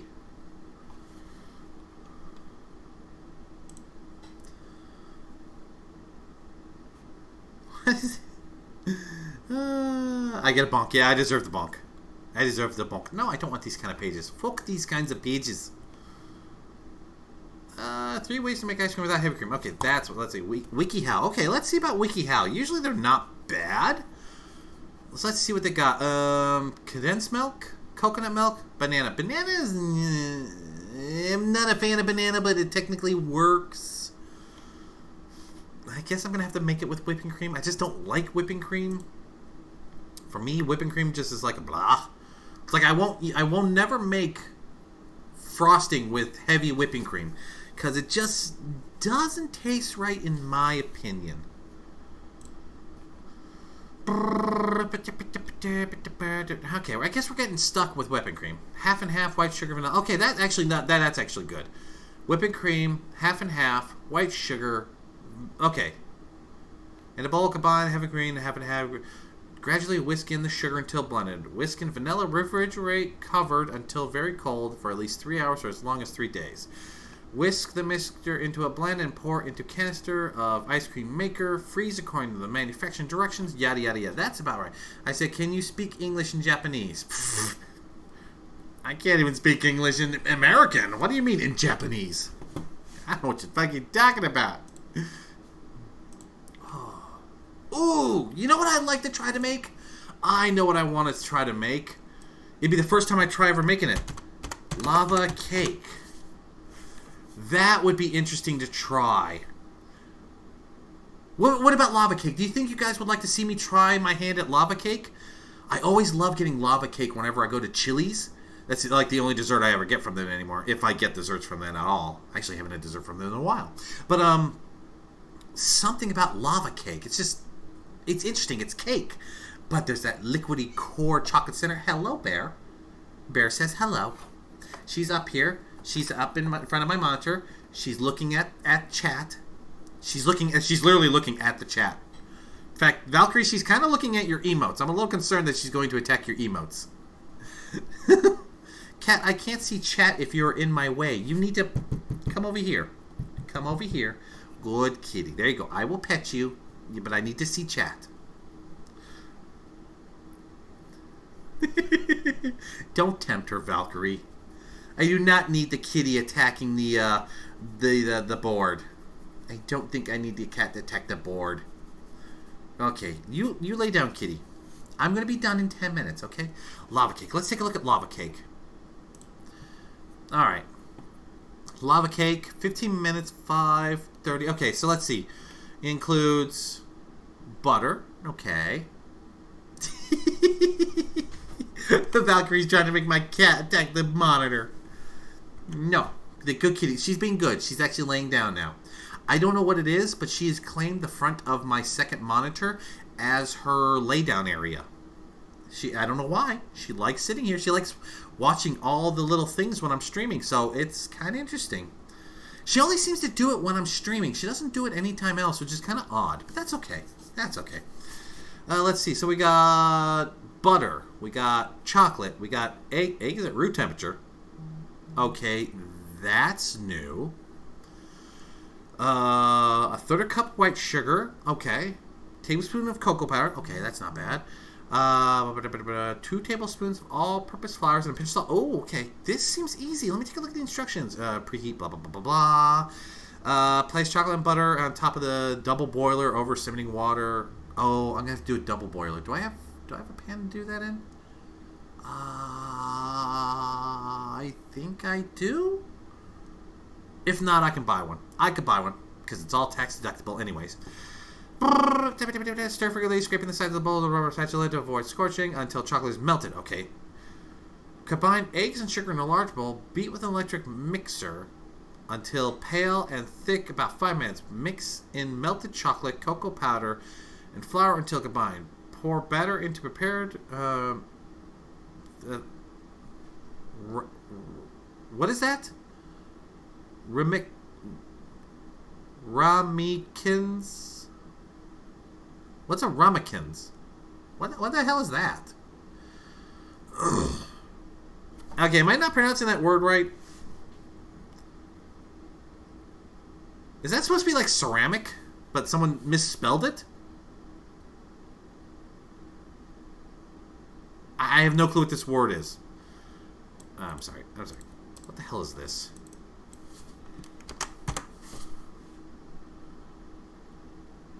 It's a small dish used for culinary purposes. Oh, that's what those are called. I never knew what those were called. Okay, I learned something new today. I never knew what those were. I just knew those were the small bowls you use for special things. Okay. And place on a baking tray. Bake in preheated oven until sides are set, but the middle is still jiggly. 10 to 13 minutes. Let cool for 5 minutes before serving. Oh. Ramekin is a ceramic dish that you boil to gently bake things in. Ah, okay. I just never knew the name of those words. I just knew you use those for like custards and stuff. So now I know what those are. Okay, this looks like an easy recipe. I'm going to add this to my list of things to cook.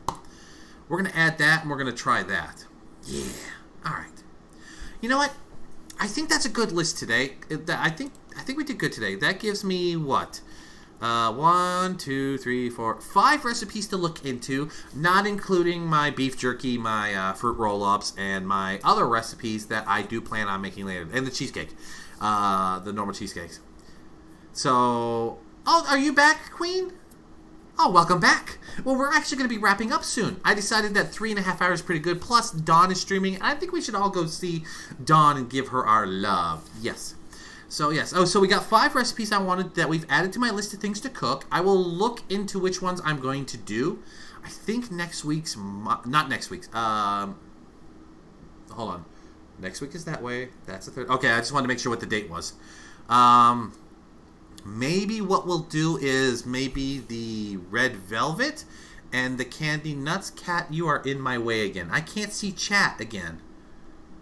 Get your butt down. Thank you, sweetheart. I love you. Don't give me that look. Don't give me that look. I've done the Meowth a couple times, Queen. Yes, I did. I did. I did those for you.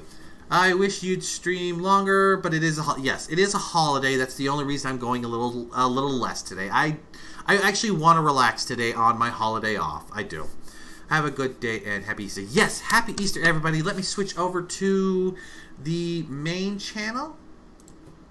So yeah, today's going to be a short stream. It's just, a happy Easter. Here's some food. Talk about other foods and stuff. Thank you, Senny. I really do.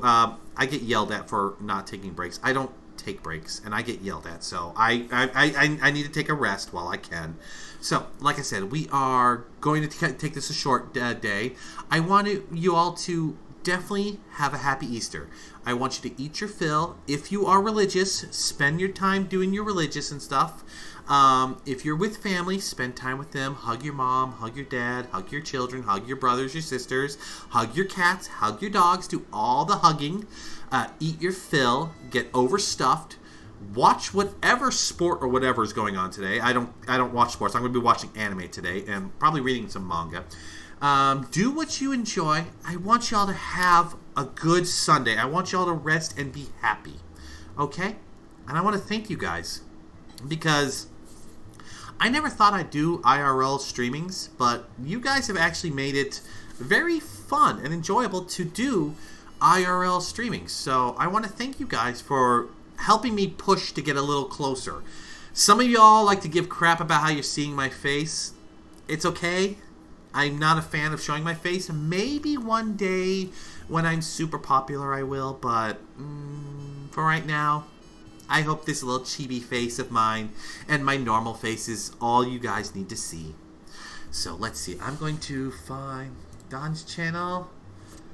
Yes, don't forget to rest. Yes, we are going to definitely rest. Everyone has to rest. And we are going to raid the Dawn. I want y'all to say hi to Dawn.